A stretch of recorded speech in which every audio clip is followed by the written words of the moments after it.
And we're back. Thank you very much for tuning in once again. We're going to go through the Carmelo Anthony murder case today. This is going to be a big one. I did quite a lot of prep for this, and I'm not going to do a huge preamble. I guess what I want to start off by saying is we're going to look at the entire thing. We're going to start with the timeline. We're going to walk through the events. We'll take a look at the video that was just released. We'll look at a bunch of stuff from Twitter. And the main thing is, and this is very much my approach when thinking about this one. Why exactly did this happen? What were the options? And what was the cost? So let's start last year. Let's just dive right in here. So Karmelo Anthony, then 17 years old, and charged with the fatal stabbing of 17-year-old Austin Metcalf at a Frisco, Texas track meet on April 2nd, 2025. Following a highly publicized trial in June of 2026, that is this month, Anthony was convicted of murder and sentenced to 35 years in prison. Okay, let's start really right when the interaction happened. And from this, we're going to go right into the video. So during a track meet at Sukiendall Stadium in Frisco, Texas, a confrontation occurred under a team tent following a dispute over shelter from inclement weather. Karmelo Anthony, a Centennial High School student, fatally stabbed Austin Metcalf, a Memorial High School student, in the chest. Anthony was arrested the same day and charged with murder. April 14th, there's a bunch of stuff that happened. Trial. Following a 2-week trial, the jury found Anthony guilty of murder. They rejected the lesser manslaughter charge and sentenced him to 35 years in prison, which is where he is right now. So from there, let's take a look at the surveillance videotape. This is also going to be my first time seeing this. There is no audio, so I will have to narrate. You see Austin walking into the school.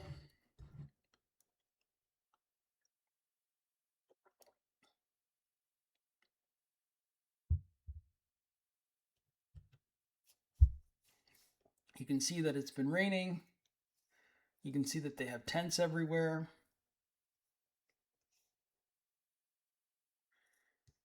You see him emerge onto the bleachers by the track.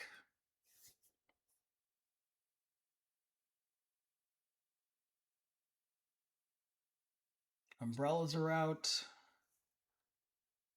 You do kind of wonder what would have happened if it wasn't raining that day.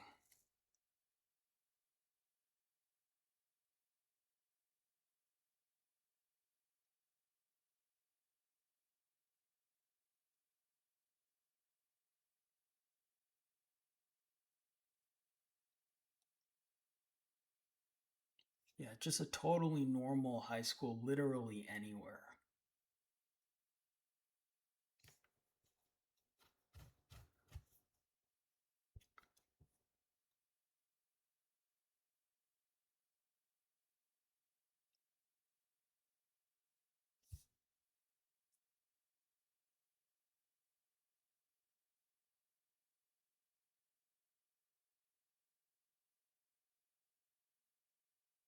More umbrellas.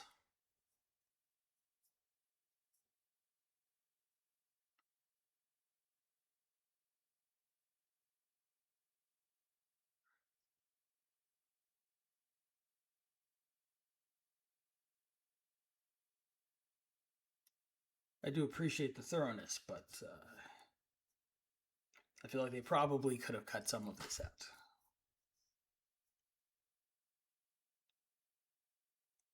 But it's basically a normal high school, a normal high school situation.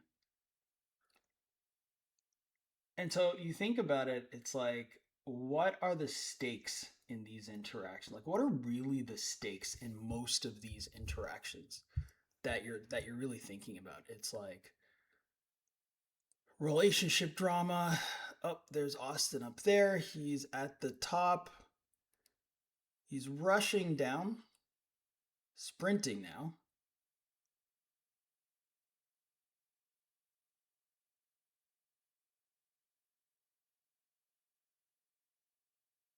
I think this might have been after the fact because it looks like he's sprinting out of the school. People are chasing after him.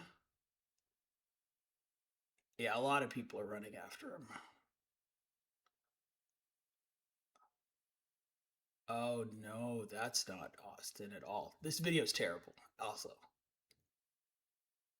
And now people are scrambling and running around. They brought him back.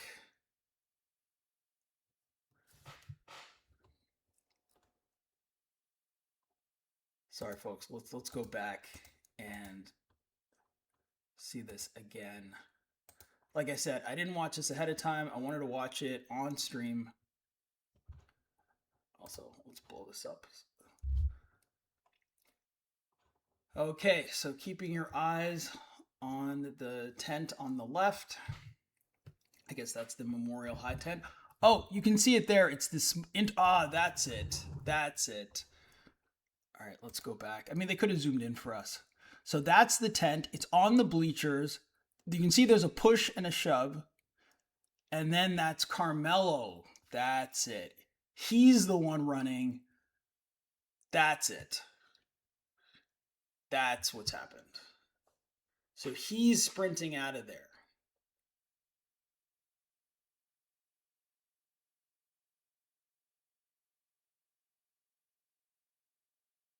He's trying to get away.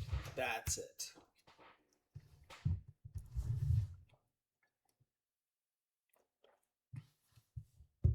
The giveaway is the pointing, to be perfectly honest with you. The giveaway is the pointing.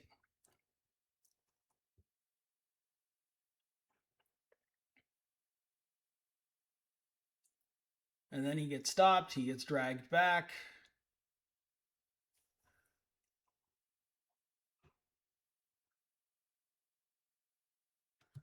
And there he is. His life is over. 3 minutes into this video, his life is over.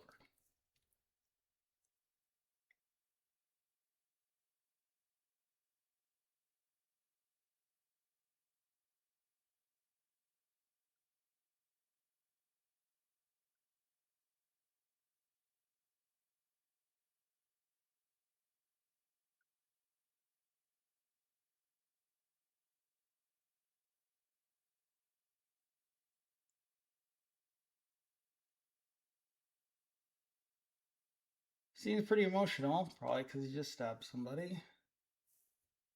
Now people are running. They're walking him back to where it happened.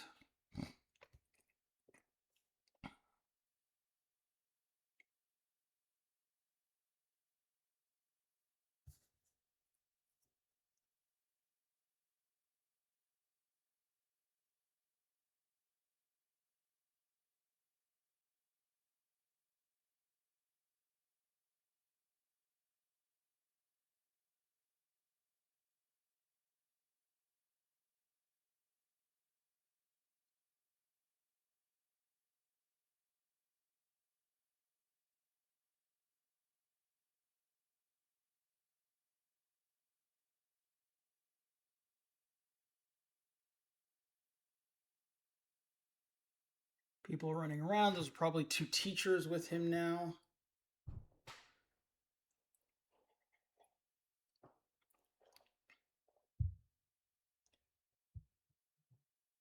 He's now totally surrounded. I don't know if these are cops. I can't really tell. They're having him kneel down. Yeah, this kid's totally fucked. Like, totally, totally fucked.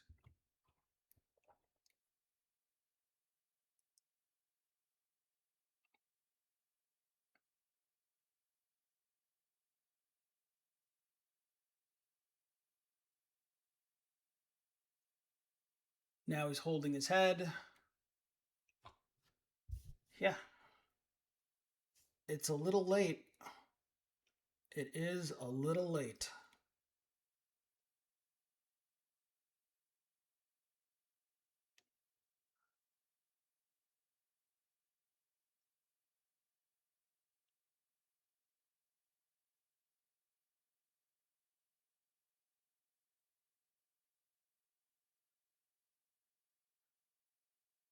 It's such a weird, sort of unnerving feeling to watch people sort of like running around. It's one of those things about being a human being is that like you sort of feel that sort of flocking panic, that sort of sense of like people are aware something horrible has happened.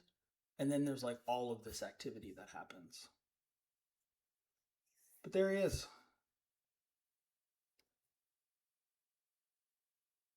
Man, the pointing would drive me crazy. The pointing. Oh my God.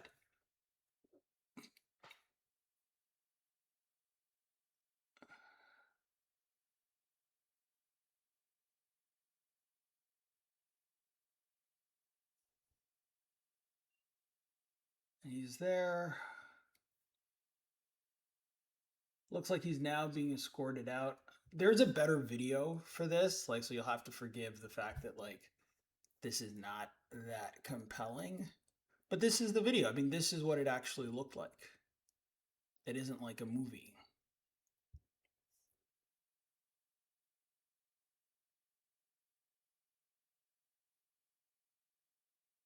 It looks like they're now doing a pat down. These might be security, these might be cops.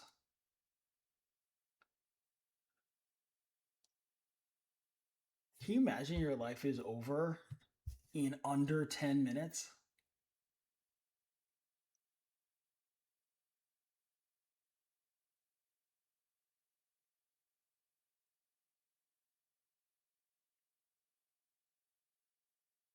And so some of the big questions that I have is why did he bring a gun?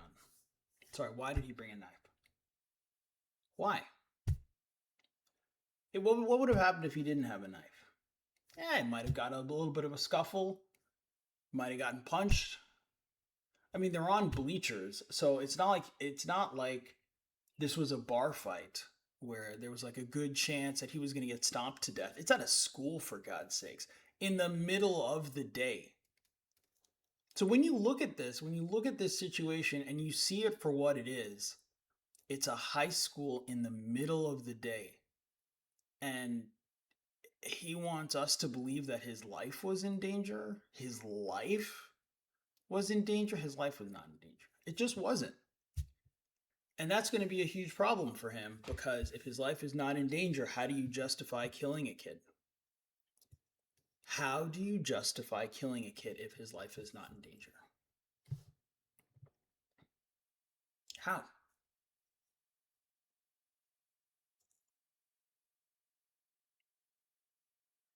Yeah, those are definitely cops. Looks like he's fully handcuffed at this. Can you imagine you're fully handcuffed and you got to walk past people you know? Jesus Christ.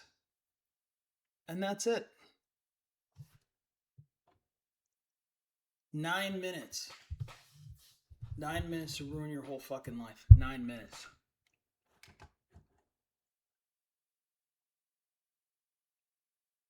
There he is. He's looking up at this. Can you imagine? Like you're just sort of walking around. People you know are looking at you. You're being escorted out by cops.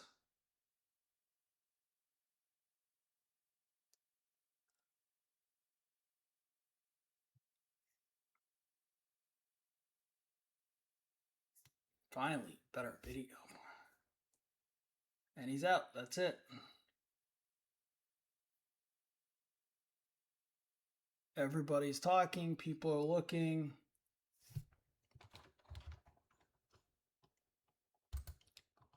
Okay. Let's go to this, and now you can actually see. If somebody is treating the victim, they need to be over there. Under a memorial pen. Don't reach for anything, all right, man? Stop right there for me. Right there. Dispatch 443. I got the suspects, and they're currently treating the victim. Again, he's on the north end of the stadium. All right. Any weapons on you like that?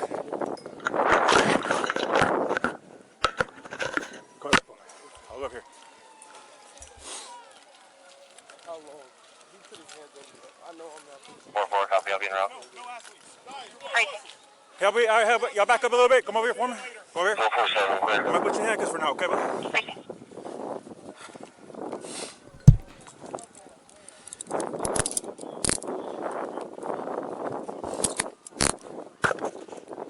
dispatch 443. Everybody can slow down. I got the alleged suspect in handcuffs right now, detained. Received. Everyone else can slow down. One second. Suspect detained in handcuffs. Hold on. You can open up the channel, and medics are clear to come in. Have them come to the northeast entrance. That's gonna be a gate that's wide open there, and then you come to the victim from there. Received.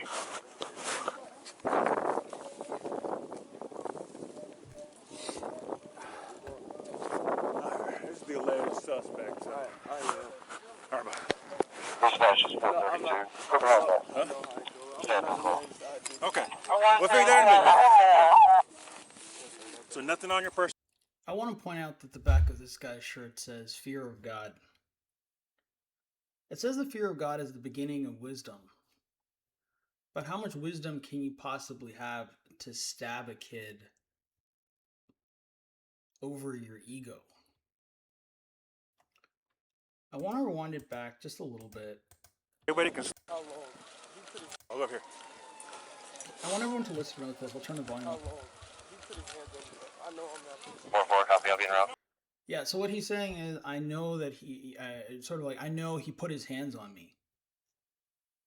And what's interesting about this is, he might be right. He might be right. He might have actually put his hands on him. It might have been a legit scuffle. But a legit scuffle is not the same thing as I was about to die. I had no choice but to use lethal force to protect myself. Because as you saw from the first clip, they're on bleachers. Like, escaping on bleachers is not the hardest thing in the world to do, because the other guy has to kind of chase you. He has to like really want to harm you. And it's like, it's very tricky in the middle of the day with a bazillion people around at an event at your own high school to be like, I'm about to be literally murdered right now.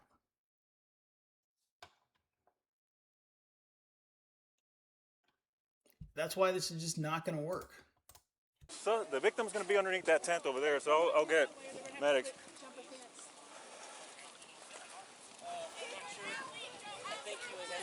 Memorial tent over there, guys. All right.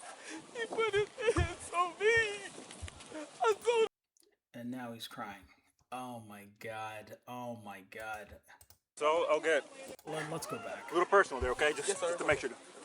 My car's right there. Okay. you want me to get up now? All right. Oh, they're picking him up. So the victim's gonna be underneath that tent over there, so I'll get medics. Jump a fence. I think he was analyzing. Memorial tent over there, guys. All right. He put his hands on me. And this is it. This is around the moment where he starts to realize he's fucked. And you can hear it. It's like, I did it because I thought I was justified. Now he's like, I might be completely and absolutely horse fucked. And he is. Told him not to. He put his hands on me. What's happening right now? Victim is over here on the north end. They got staff standing to him right now. This is the alleged suspect. Already? No. It's nice how he like lowers his voice. This is the alleged suspect. And like Officer Tattoos here is holding him by the wrist with their Apple Watch. Don't get me started. But it is ridiculous. But whatever, it's fine. Let's not get into that today. It is interesting because as you listen to him, you can hear that it's beginning to dawn on him that he might have made a huge mistake. And from what he's saying is like, my justification for my actions is he put his hands on me. And I do kind of wonder if in his mind, he's like, if anyone puts their hands on me, they're going to die. And then he did. And we'll take him at his word. I mean, whatever. We'll take him at his word that he did. And then, but why this is relevant and why this is worth looking at is because There is, particularly in the black community, a set of very stupid ideas, like just shockingly stupid ideas. One of them, you see this whenever someone throws around the N word, and it's like, someone said the N word, and now you've got to fight them. You actually don't have to fight them. You actually don't have to even give a shit. All of those are choices. That space between action and reaction is where you have all of your choices. So when someone puts their hands on you, they give you a shove, you in that space between action and reaction, you have the opportunity to say, okay, I've got like a bunch of good choices here. I can fight this guy. Maybe I win. Maybe I lose. I could get suspended. Anything could happen. Not great. I've got a blade on me. That's a second order problem, but whatever. I've got a blade on me. I could stab him. I'm definitely going to jail. Even if he survives, I'm definitely going to jail.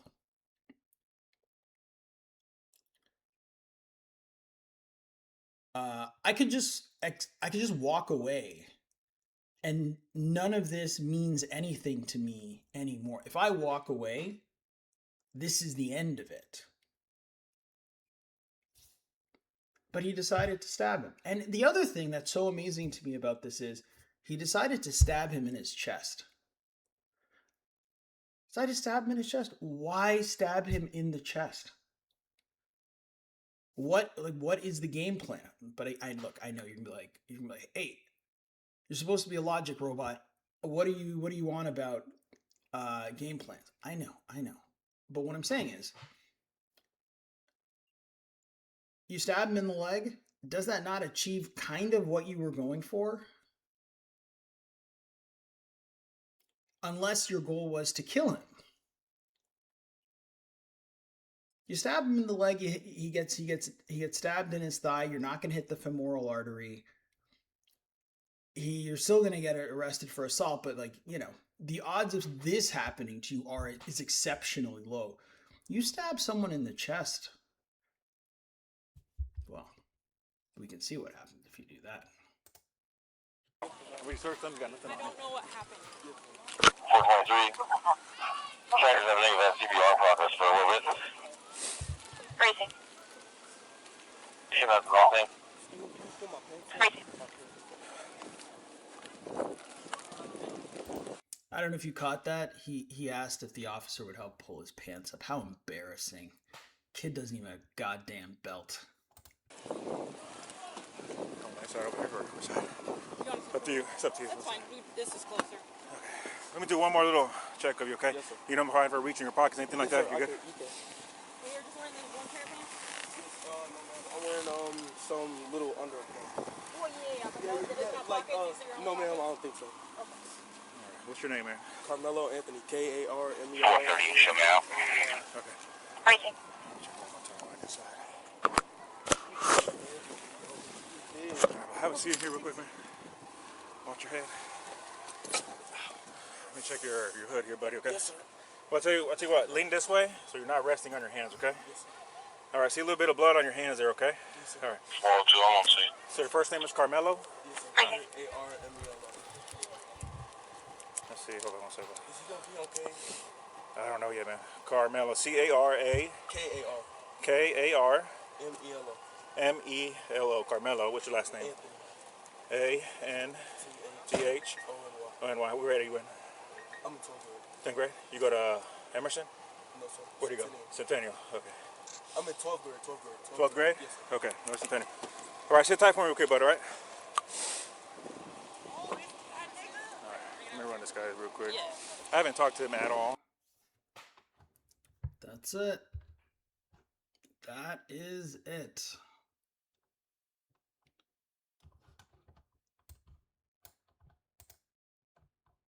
So,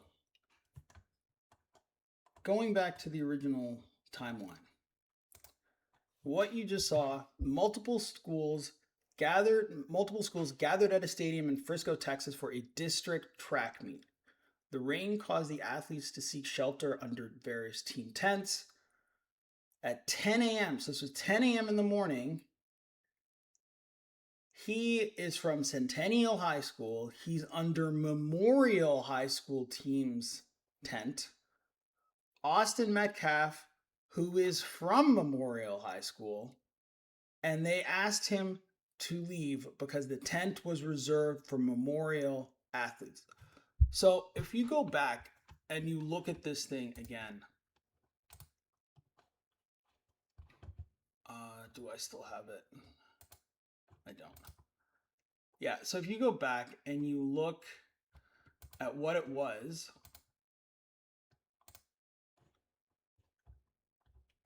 where is it? This is it. Okay.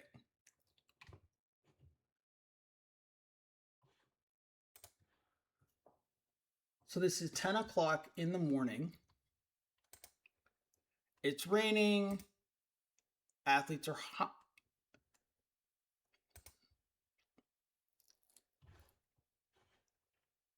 Athletes are sheltering. And again, I guess it makes sense, right? Because as you look at the video again, you can see all these people are now huddled under tents. And these are team tents. So every school has their own tent.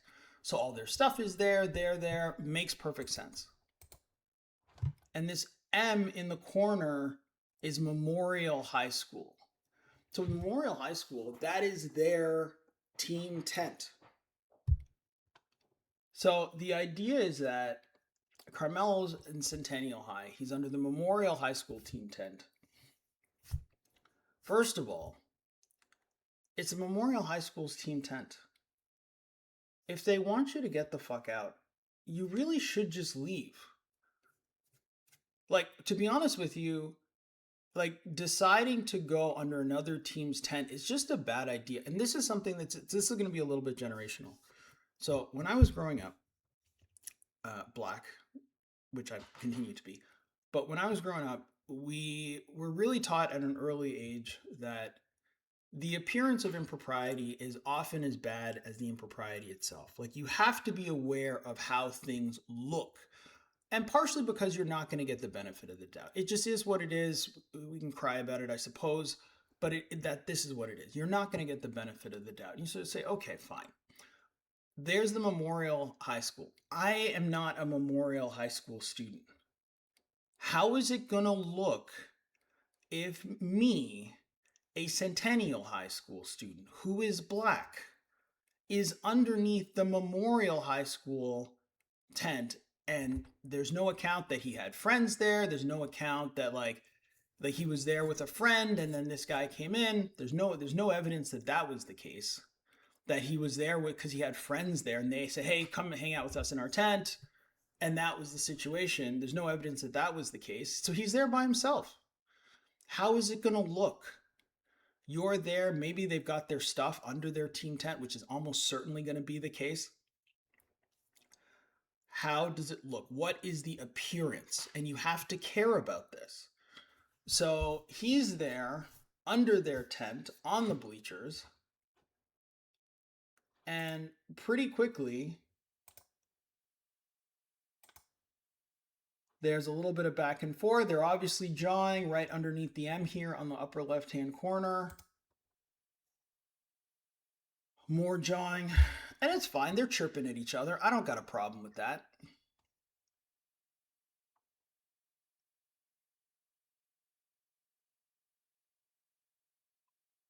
You know, they're going back and forth.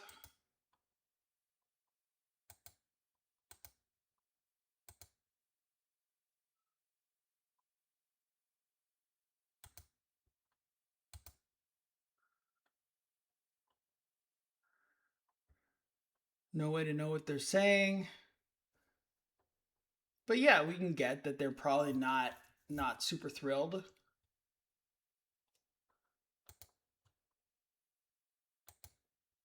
Yep, there it is. There's some back and forth, and then boom, he's out.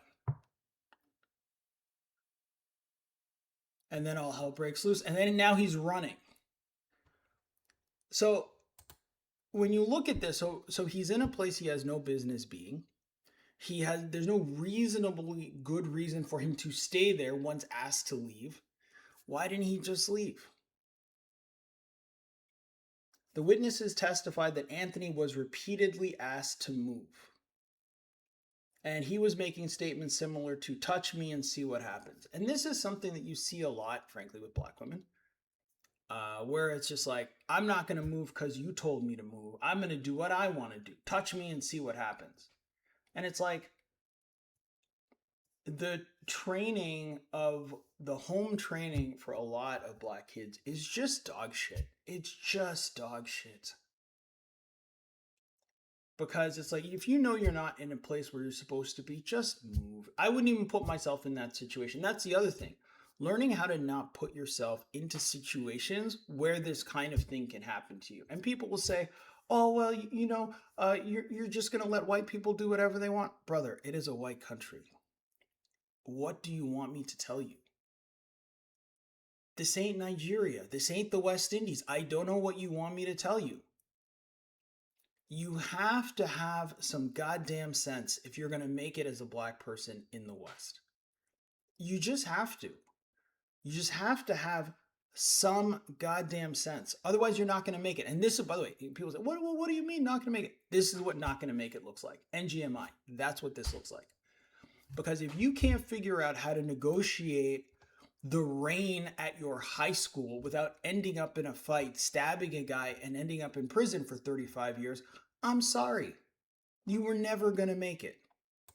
This whole thing like, oh yeah, he was going to do all this stuff in his life. Yeah, probably not. Because his ability to solve problems is dog shit. His ability to think 2 steps ahead is dog shit.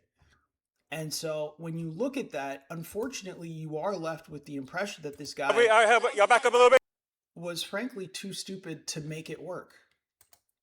And you can say, oh, well, the anger, hey, he made a wrong decision, spur of the moment. I would agree with you. People make poor decisions. Everyone makes a poor decision. Here's a question for you. Why did he have a knife on him? He's at a district track meet in Texas. Why did he have a knife on him? Why, when he was asked to leave, he didn't just leave? Why did he let a little shove turn into a life sentence?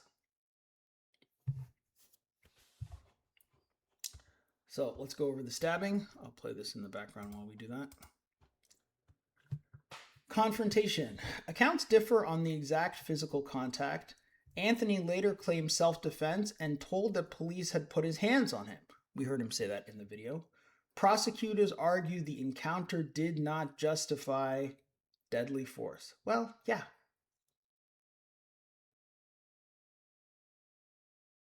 Anthony stabbed Metcalf once in the chest with a knife. The wound penetrated the heart-chest area and proved fatal. Immediate aftermath, Metcalf collapsed under the tent. Teammates, coaches, bystanders called 911. CPR and emergency aid were attempted at the scene. Surveillance photo later showed Anthony leaving the area after the stabbing. Police quickly detained him. We saw that. We're actually seeing that now. Body camera footage captured Anthony saying he acted in self-defense and that Metcalf put his hands on him. 17-year-old Austin Metcalf died at the scene. So you guys are watching it. This is it.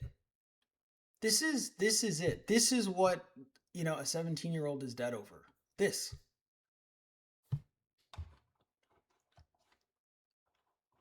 Because he didn't want to be told what to do. He's under some other school's tent. Those people told him to leave. And instead of just being like, I'm going to leave. And yeah, I get he felt salty about it. But then why put yourself in that situation?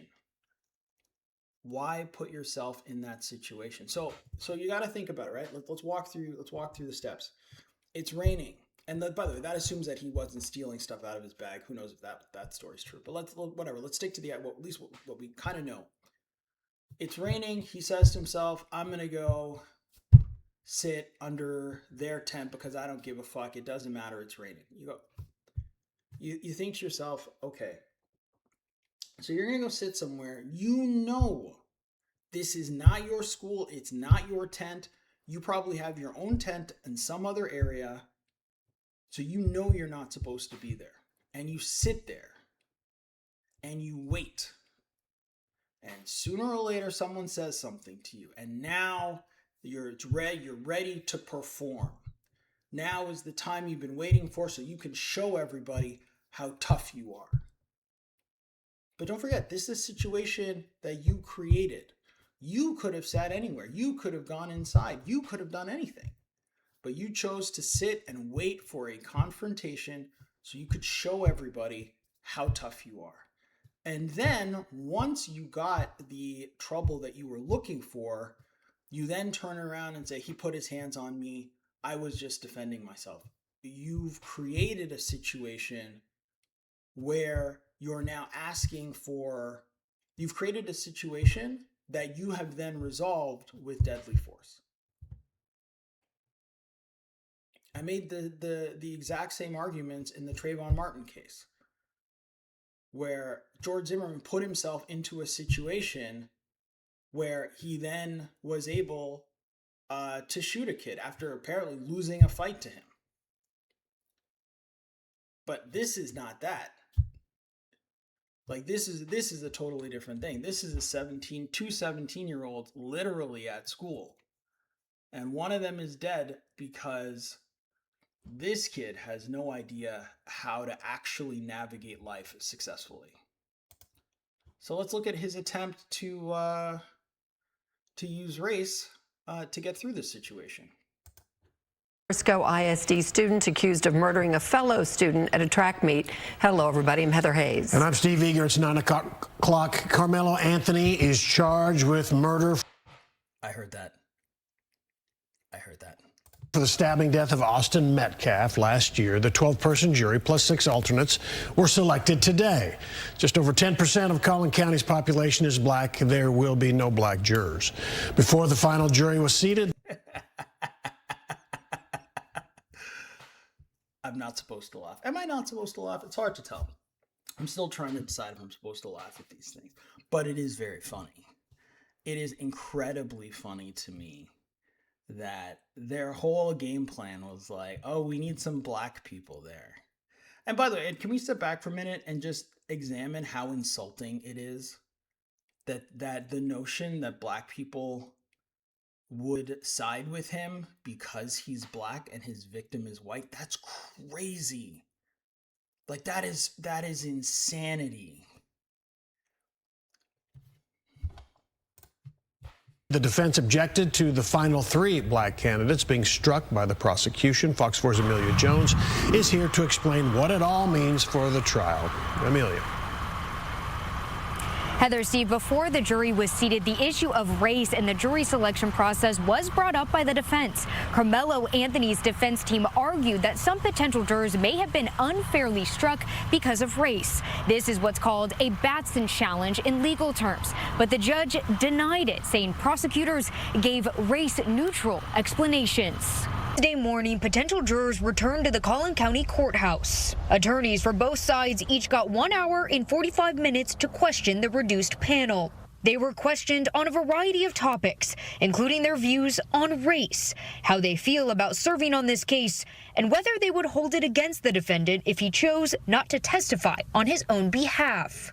The defense also tried to gauge if the potential jurors would be uncomfortable giving Karmelo Anthony a lower sentence if there's a guilty verdict. Question prospective jurors in this way, what we're left with is a jury that can approach the evidence fairly with an open mind, apply the law as the judge instructs it to the evidence, and then as was noted today, move on to a sentencing phase of the trial as well. Anthony is accused of fatally stabbing 17-year-old Austin Metcalf last year at a Frisco ISD track meet. Witnesses say the two got in an argument and Anthony stabbed Metcalf in the chest. Metcalf died in his twin brother's arms. Police say Anthony claimed he acted in self-defense. Jesus Christ. Imagine you just like torpedo your whole life because of the rain, because you want to be somewhere, because no one's going to tell you what to do. Jesus Christ. What a friggin' nightmare. And this kid is dead. Why? Why? It doesn't make any sense. There's no reason for this kid to be dead. And so if you're going to do this, then you got to go to jail for 40 years. That's it. I mean, frankly, I think 35 years is too little. But yeah, you can't operate through life like this. I cannot imagine what he was thinking, to think that, like, I know what I'll do. I'll just stab this kid and then I'll just get to go on with my normal life. And this is the thing, you got to ask yourself, and this is the same thing. It's what I was saying before about the N-word. You got to ask yourself, how much is this interaction worth to you? How much is being right worth to you? You can't just say, I have a principle and I apply it regardless. Anyone puts his hands on me, he's going to get knifed. Really? Context be damned. That is a very difficult way to go through the world, because people are going to do all kinds of. Sometimes people are going to mess with you because they don't like you. That's going to happen. And so what you have to ask yourself is, are you prepared to throw your life away every time somebody doesn't like you, or somebody pushes you, or somebody does something that's unkind to you? If the answer is yes, you're not going to make it. Damn shame. The high-profile case has become racially charged, fueled in large part by online speculation, rumors, and misinformation. Race and jury selection became a focus in court Wednesday after defense attorneys raised what's called a Batson challenge, a legal objection used when one side believes potential jurors were removed because of race. The defense attorneys raised concern about 3 black women who were potential jurors, the only black people left to potentially be on the jury. The party challenging the strike at that point is going to have to prove purposeful discrimination. Anna Offit is a law professor at Southern Methodist University and not involved in the case. She teaches courses on criminal law and a seminar on juries. Offit says Batson challenges are rarely made and they're rarely successful. The reason for that is it is not very challenging for a party to be able to come up with a number of neutral reasons, other reasons that a strike might have been exercised. The prosecution said the 3 jurors were struck because they were all educators. The stabbing happened at a school.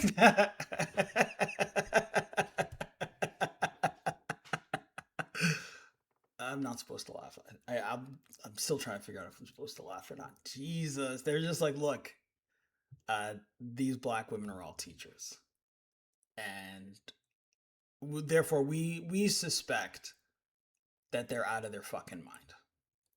So obviously they're not fit to stand in the jury. And the evidence that we have, Your Honor, is they're teachers in the public schools, or teachers in general. And we know what black female teachers are like. So obviously totally unsuitable for anything serious. Function involving students. Ultimately, the judge presiding over the case, John Roach, denied the defense's challenge, saying the state had race-neutral reasons. As a court spokesperson confirmed, this means there are no black jurors on the panel.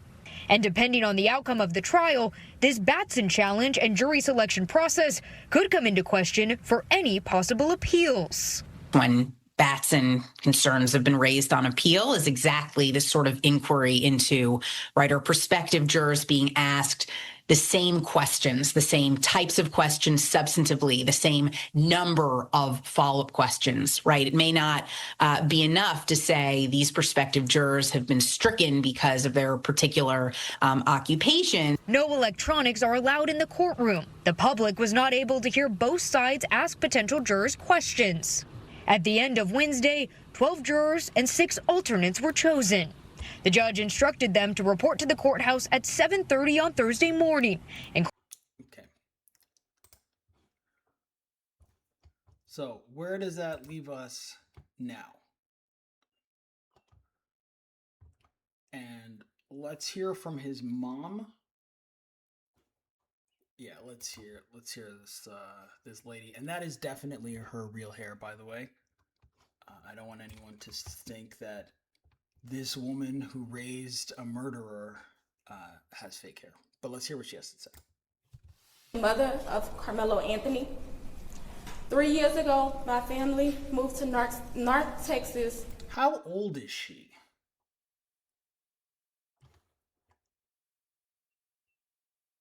Like, how old? Like, I'm just looking at her now. Like, her kid is 17. So, how old is she? Sorry, I'll keep this going. Searching for a better life. Like so many other families, we wanted to give our children the future we did not have. My husband works hard every single day to provide for us, to make sure we're in the best financial position possible. As a stay-at-home mom, I made it my life's mission to ensure our children are loved, nurtured, and supported every step of the way. In wake of this tragic incident, our family has been under attack. Whatever you think what happened between Karmelo and the Metcalf boys, my 3 younger children, my husband, and I didn't do anything to deserve to be threatened, harassed, and lied about. The lies and false accusations that have been said about us, especially over the past week, has been overwhelming. The lies and their amplification put my family in danger, as well as everyone in our community, everyone involved in the investigation, from the police, the attorneys, and the court staff. Our address and my husband's previous employer's address has been put on all social media platforms. My husband had to take a leave of absence because he's afraid what may happen to our family. I mean, also, his son is on trial for murder. So, very likely. Sorry. Can we go back a bit? Why is she telling this story? Like, why is she giving this speech? Why isn't the father of this family doing this? Is that him? Probably not. Why is she doing this? Why is she talking about him? Why is she giving this speech? What? This, by the way, in case you're curious why the black community is so screwed up, this is literally why. Why is she giving a speech? Where is the boy's father to actually take?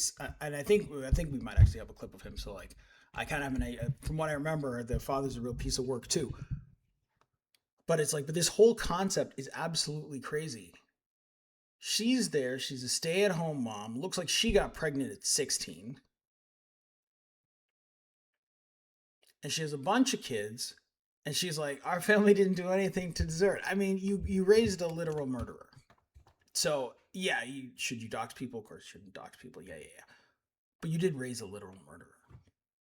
Like, that should count for something.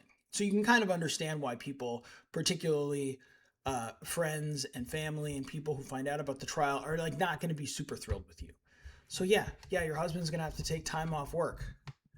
It sounds like he needs to spend more time with his family and make sure that his children don't turn out to be psycho killers at 17. But I digress. His mental health is deteriorating day by day. Whose mental health is deteriorating? Absence, because he's afraid what may happen to our family. His mental health is deteriorating day by day. This woman went on TV and told the world that her husband's mental health is deteriorating. I don't even know what to say. What is she talking about? Why would you go on TV and start talking about your husband's mental health? His mental health probably is deteriorating, but that is nobody's business. Why is she giving this speech? What is the point? You are neither presenting a strong front, nor are you presenting a sympathetic front. You're just yapping. We have endured death threats. Oh my God. You can't complain about enduring. Look at that face. You cannot complain about enduring death threats while another family of another 17-year-old is enduring death. This is why men have to lead. Like, this is nonsense. My 13-year-old daughter. Oh my God. Like, yelling is not making this better. And what the hell is going on up here? Is that the father? What is happening? Why is she talking? The black community is doomed. Like, just fucking doomed.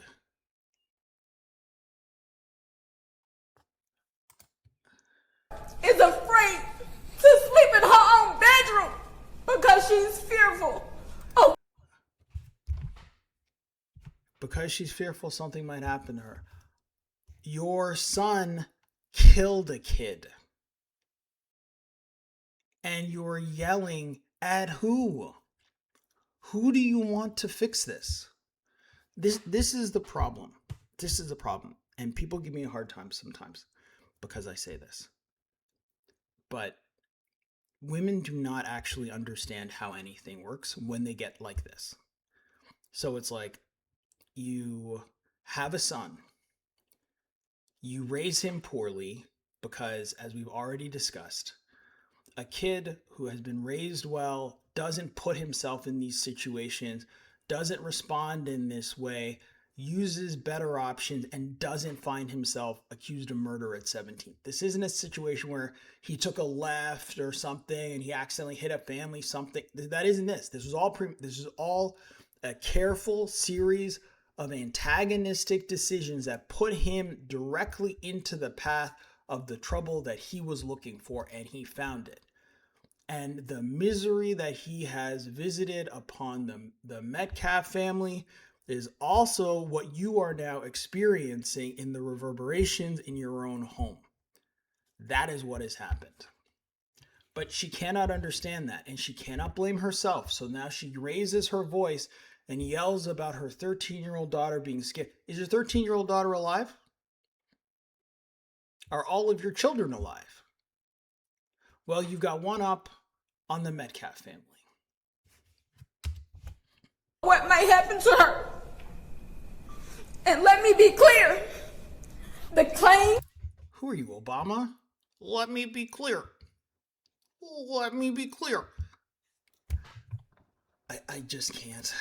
How long is this video? Oh my gosh. All right, 2 more minutes, folks. We're getting there. She's fearful of what may happen to her. And let me be clear. The claims that were used about the public donation to buy a home or anything else are completely false. We have not received a single dime from the Give, Send, Go fundraiser. Yeah, I don't really care about that. I know people got real excited and they were like, oh my God, they got all this money. They bought a house. They bought all this stuff. I mean, whatever. People raise money all the time. Is she telling the truth here? Is she not? I don't think it matters. And also, it's totally irrelevant for this situation. Again, like, try to focus. Your son is on trial for murder at this point. And the co-founder has stated that clearly. In the reality, we were just notified yesterday that we could begin to withdraw funds. Oh my God, this is none of our business. Who wrote this for her? Is that the husband? I just saw him wiping her face. Is that the husband? And it still takes several days to receive those funds once a request is made. I don't know why we are being targeted and this. Is that one of her other sons? Who is this? It's so ridiculous. Who is this giant man? He may not be giant. She might actually be tiny. But who the hell is this guy?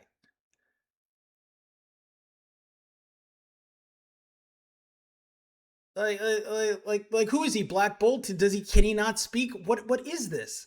Is he not allowed to speak? Discriminated against before a fair trial.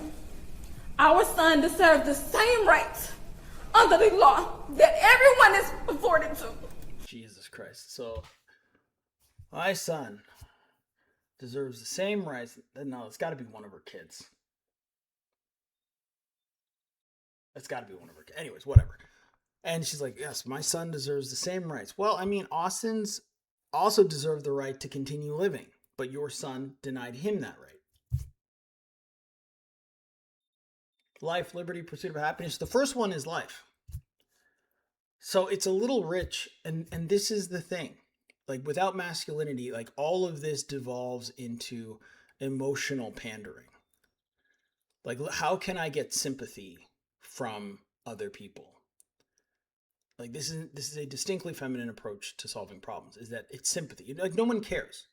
Like even if you are not neutral, but even if you are a person who's like, I'm not exceptionally either racist, or I don't exceptionally dislike that. So what I mean is, like, you're a neutral person who's like, I don't have a particular opinion one way or another. I judge everybody as I take them. I don't have a strong racial feeling about black people or anyone else.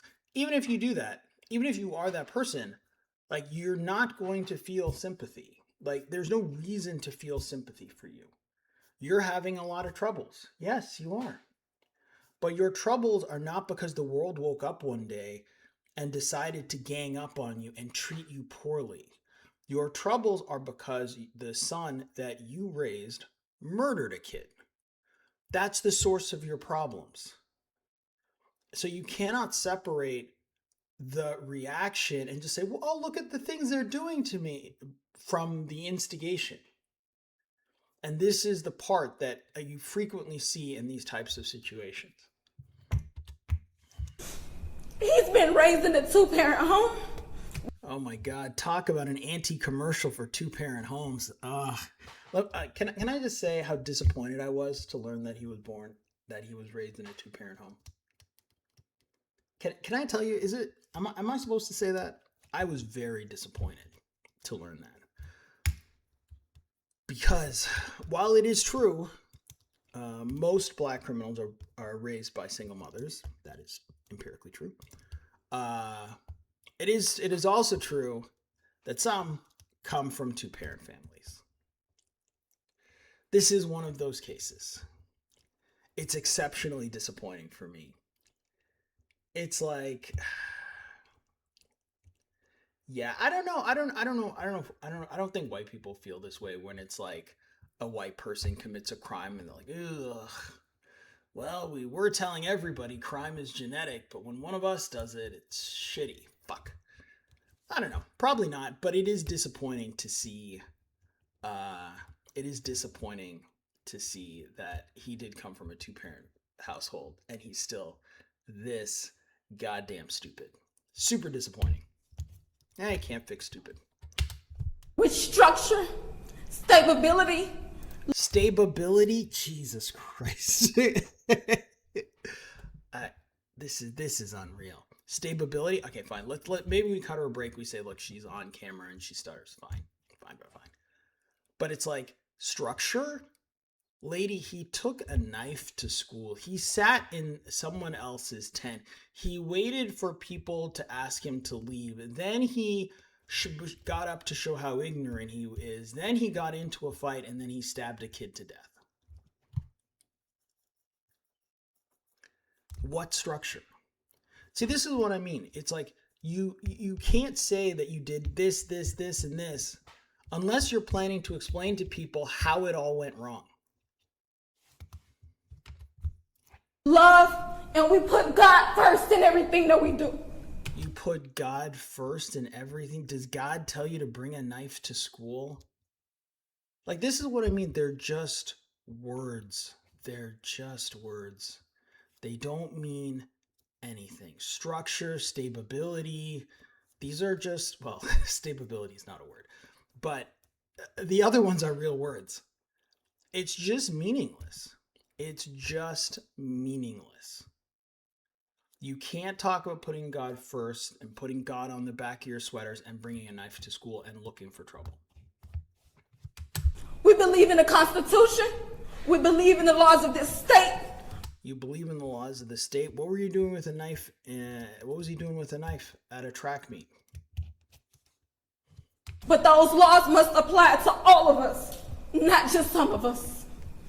To be clear, we will not speak publicly about specific details of what happened under the... I wish you had started by not speaking publicly and then just not done any of this.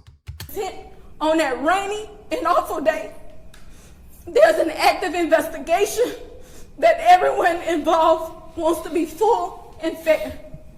We believe in legal process, and that is where the truth will come out. What truth? What truth? She's acting like this is, you know, some secretive mystery where like there's all these different facts to the case. You'll see twists and turns. There are not that many twists. These kids were 17. It was high school. It's shockingly straightforward. To the family who experienced the loss.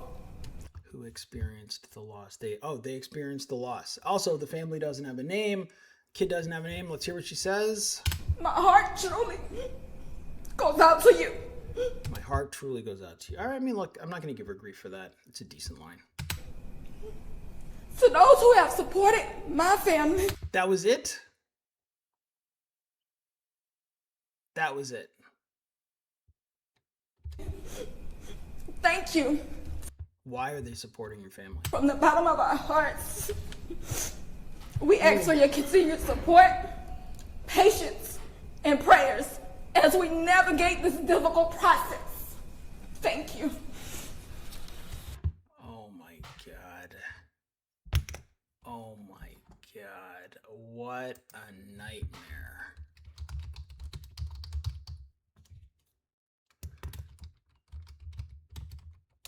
Like, just what a nightmare. Like, can you imagine? Like, this is what it was. All of that, everything we've watched so far, is literally just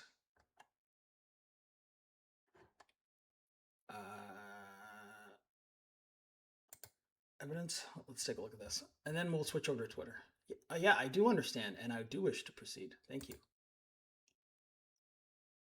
We're going to start with new information, though. We are seeing for the very first time, all of us together, evidence that was used in the Karmelo Anthony murder trial. Why is that? Well, late today, the judge released videos and photographs, all of it presented to the jury in that Collin County courtroom. It's the very first time any of us are seeing what the jury saw, especially during the track meet stabbing that killed 17-year-old Austin Metcalf last year. So let's start with this. Here's surveillance video from Kuykendall Stadium. It was enhanced by investigators, so this is what they showed for the jury in the trial. Take a look, upper left of the screen, you see the tent right there down the way. That person in the spotlight running away was Karmelo Anthony, right after stabbing Austin. Hold on one second. Is he gonna be okay? I don't know yet, man. Karmelo. Oh, But his hands on me. Spotlight running away. yeah, so this part we've already seen. So we already watched like him running away. That's cool. But it's like, can you imagine? By the way, side point. Can you imagine like this is your life? Like all of 1 minute you're like just a normal kid. Now you're like, oh my God, I stabbed a guy. Let me get out of here. And now you're in jail. But they do have something here. I just scrolled into it where you could actually hear the part that we saw at the top of the show. Here. All right. He put his hands on me. I told him not to. He put his hands on me. Frisco police officers questioned Anthony, then quickly arrested him after initially detaining him. While he sat in a Frisco police vehicle, Anthony asked about Metcalf. Hold on one second. Is he gonna be okay? I don't know yet, man. Karmelo, C-A-R-A. Other evidence shown during the trial, you see it right there. That's the knife. That is the knife. I never seen the knife before. What the hell? So you think about that.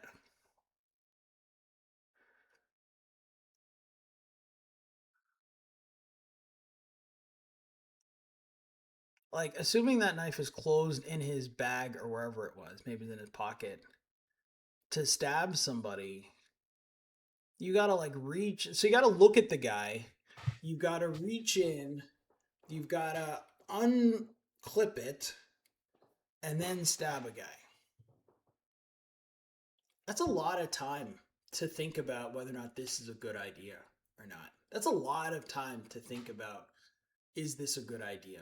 Maybe this isn't a good idea. I don't know if I really like. You gotta look at a guy. Someone is tussling with you. They're saying something, and you're reaching in. You gotta like, if that is the release at the back there, and then click, and then open it, and now it's in your hand, and you're still looking at the guy. You haven't stabbed him yet. It's in your hand.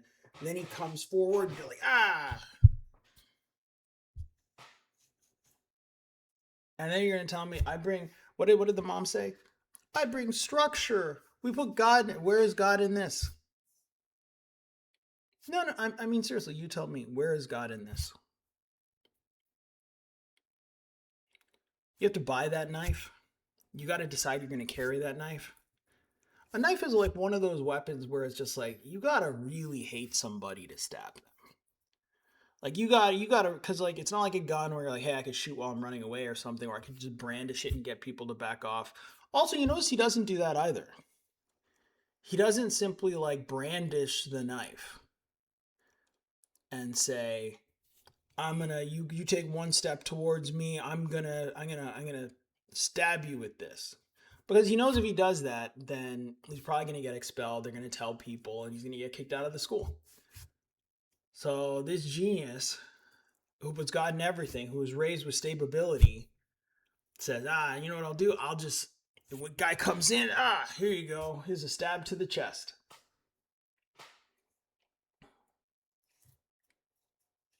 Absolutely insane.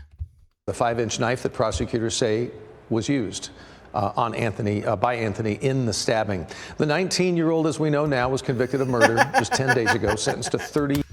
Look at that face.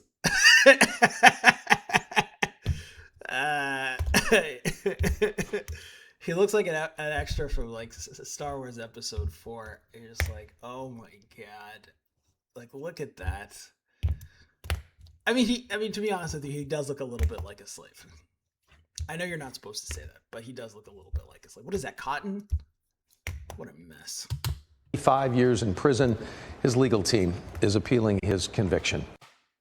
35 years in prison. This kid will be 10 years older than me when he gets out. Holy shit. Well, what do you expect? All right. So that's what happened. We've now gone over like all of the details around what actually happened for anyone who was like didn't really know the details, whatever. That's everything that happened. So now, before we get out of here, let's take a look at Twitter, because why not? Like, why not be insane? This is Myra Jackson looking at a split screen of the same videos we just watched. North end of the stadium.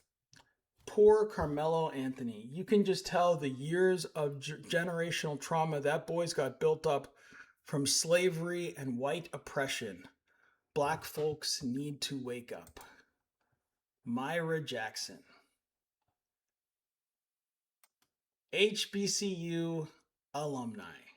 Teaching awakened kings and queens how to navigate the white man's world.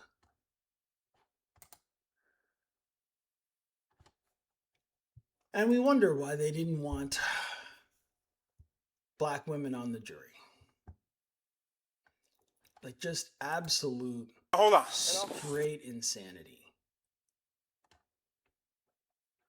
Years of generational trauma. Didn't his own mother just say he was raised by a 2-parent household and raised with stability? I'm never letting that joke go. And now his problems are slavery and white oppression. Okay. Oh my God, that was the husband. Okay. That was the husband. Can you imagine? Okay, so you gotta understand this. They're wearing Believe Karmelo shirts. Here's what's so funny about that. Believe Karmelo. The truth is, everybody believes Karmelo. Everyone believes Karmelo. This is what's so funny about this, is that neither one of these two geniuses have given this t-shirt any thought. Because what did Karmelo say?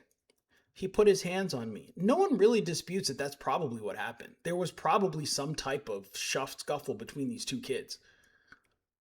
And then he said that he stabbed him. He is in jail for stabbing him.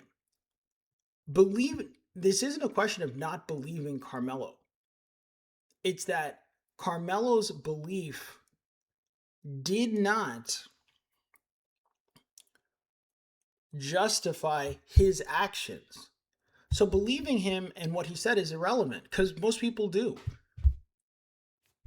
Karmelo said he put his hands on him. Most people do not argue with that. Karmelo said he stabbed him. Everyone agrees with that. That's actually the only facts of the case. He put his hands on me and I stabbed him. Yeah, we get it. We believe him. We all believe him.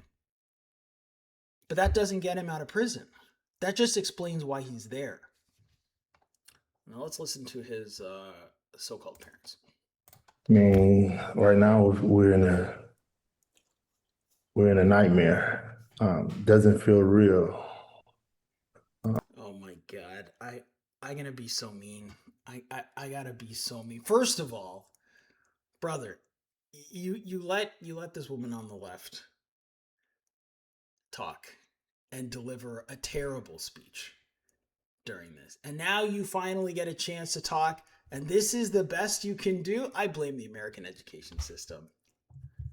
Jesus Christ. We've been up all night crying, praying. Oh my God. Oh my God. Okay, can we talk about the feminization of the American black man? You know what he's doing? Like, is it clear? Like do you guys get a sense of what he's doing? We've been up all night crying, praying. He's looking for sympathy. That's what this is. He is looking for sympathy. Why? Because that is how women operate. Women look for sympathy. They look for, this is how women get through the world. They're smaller, weaker. They rely on triggering sympathy and empathy feelings in men to survive. That kind of works when you're a woman. It is ridiculous when men do. Nobody cares if you didn't get sleep last night.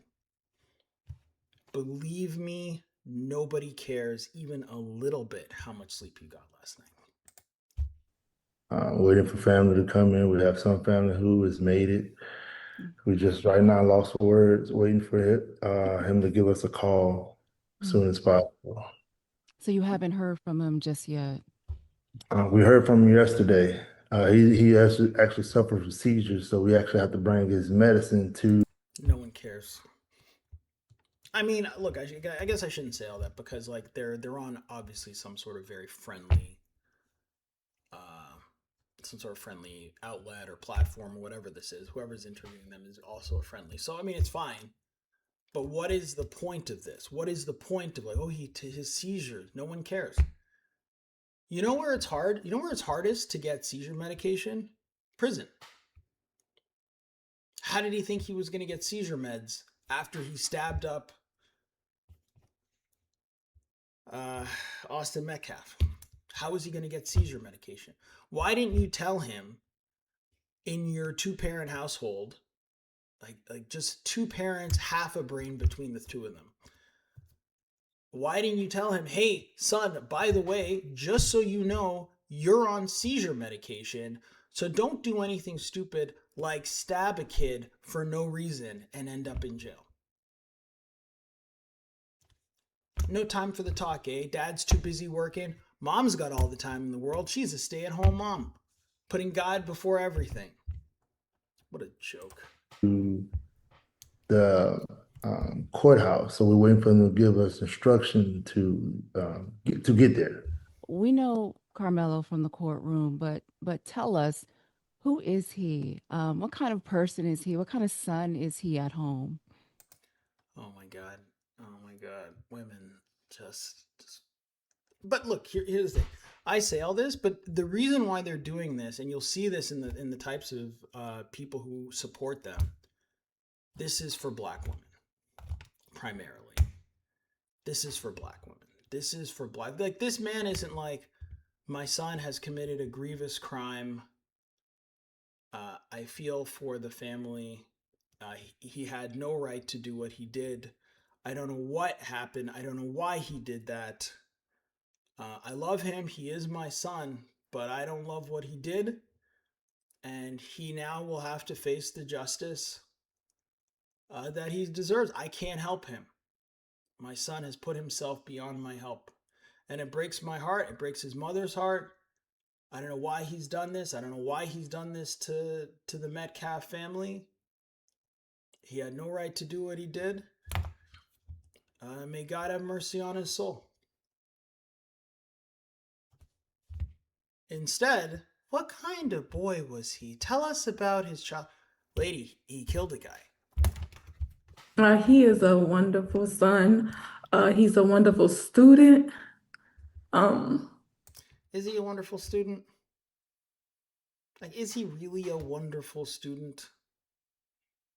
I mean, not for nothing, but if you can't figure out how to avoid getting yourself into a situation where you're murdering a kid for no reason, I've been alive a long time. Total number of people murdered, exactly 0. It's not hard. It's not hard. Oftentimes, getting out of a situation is simply a matter of not being in a situation. If you're out and about and you see like there's someone's area, like we used to give black kids like a kind of a sixth sense about situations. Just this sort of like, as you sort of raise black kids, how we used to do this was, and this is certainly how I was raised. You're raised to sort of look at a situation and ask yourself, and I mentioned this at the top of the show, how is this going to look? How is it going to look? What does this look like? How am I going to be perceived? Because people are looking. It is real. When you are black and you're operating in the world, people look. People are looking at you. That doesn't mean they necessarily are treating you with suspicion or hatred, but they might be. But the reality is, they're looking. So you need to be mindful of that. So a simple decision like, yeah, I'm not going to go into their tent. Even if you believe it's just like, hey, I'm just trying to get out of the rain. It's like, I'm not going to do that. I'd rather get wet than get into a situation where I'm somewhere I'm not supposed to be. I'm somewhere I can't defend being. If he was under his own tent then that's a little bit different. Then what the hell? Then we were having a very different conversation. But so you always want to put yourself into a spot where you are where you're supposed to be. And people say, "Oh, well, that's a little too self-conscious. You limit yourself." Not really. You're just mindful of situations where you're like, I don't know what might happen. I want to put myself in good situations so I don't have to be, maybe my back's against the wall. I always want to make sure that I'm doing the right thing. I always want to be sure that I'm doing the right thing.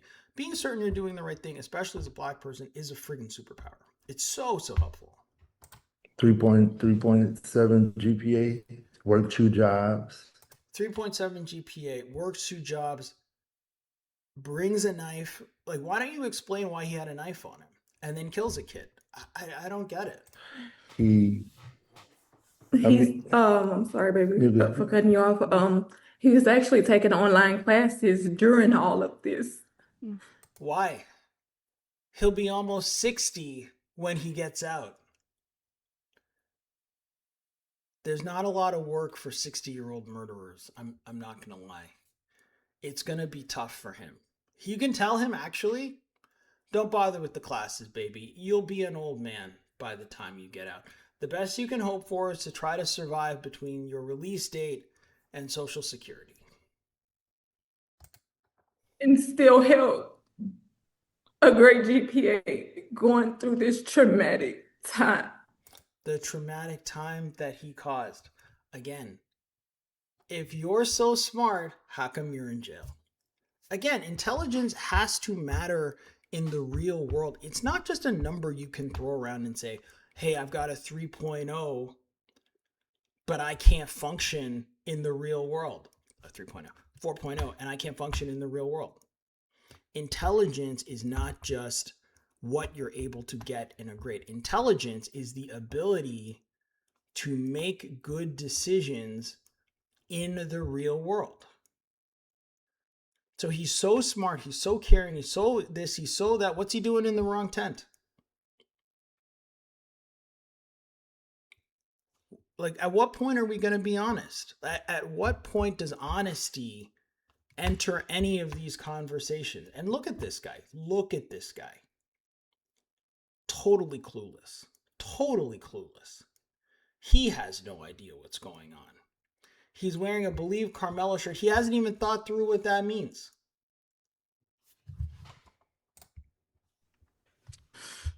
He was a kid.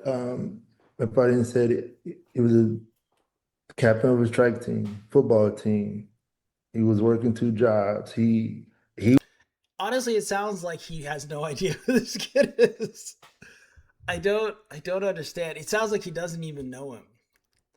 It sounds like he did what I did, which is like to look up a list of his stats prior to jumping online and doing the stream. That's what it sounds like. he actually saved a kid's life. That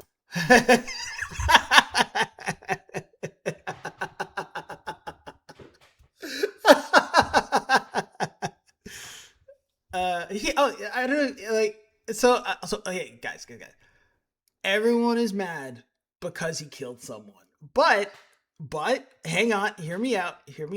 I know you're mad because he murdered a 17-year-old in cold blood. I get it. Not nice.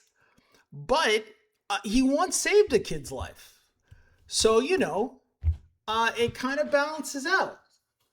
It's like that take a penny, leave a penny when you go to the pizza place. Except it's more like murdering children. Unbelievable. the mom. They cut it off. I don't know if it's worth going back to figure this out. I think it's fine. We'll just move on. Okay, Polo G. Polo G, talk to me. My nigga Lil Live, what the fuck you on, my nigga? And you know that we out here strong, man, nigga. Call up, with them killers. Call up members, settle up shooting with them killers.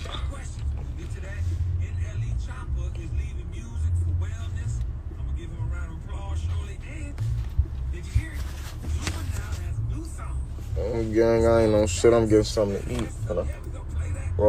We rotating around, man. I really hate when people are like, "Ah, he said this," and then you watch the video and it's like,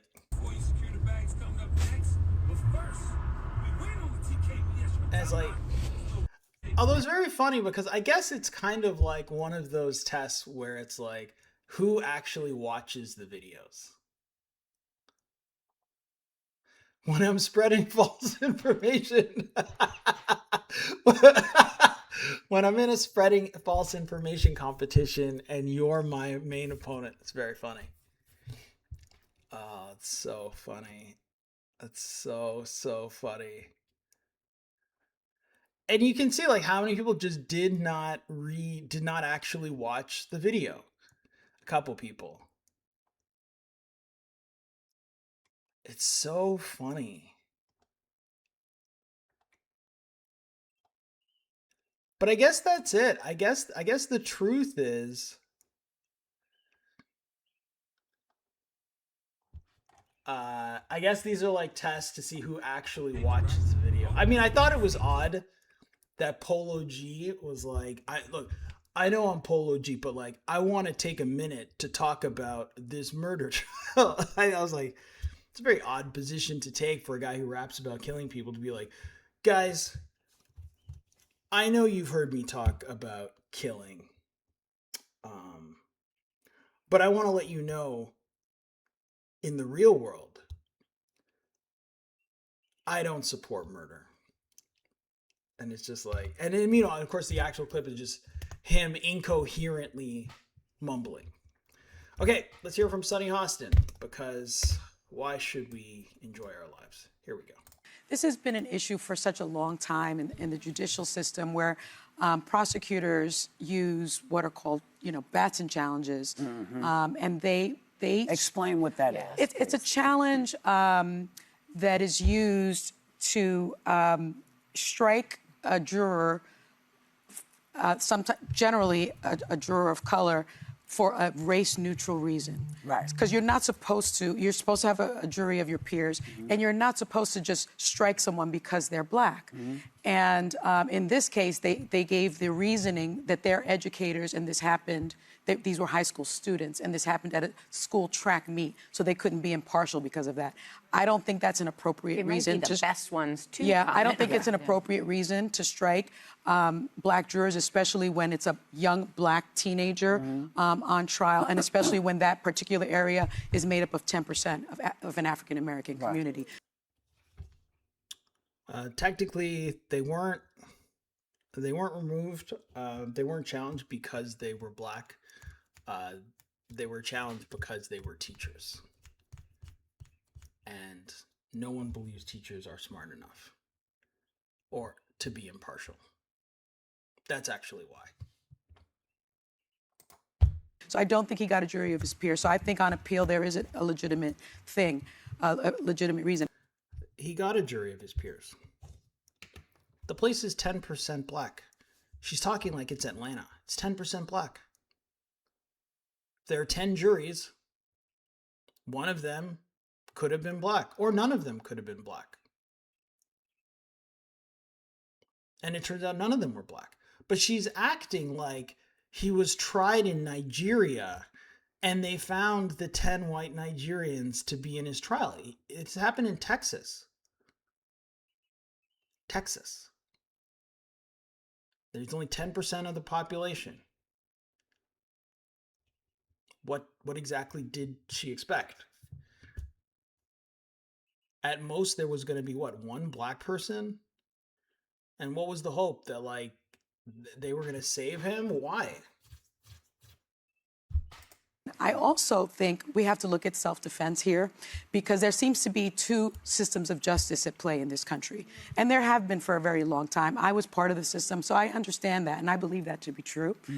In this case, this young man, you heard him say, he put his hands on me, and I told him not to.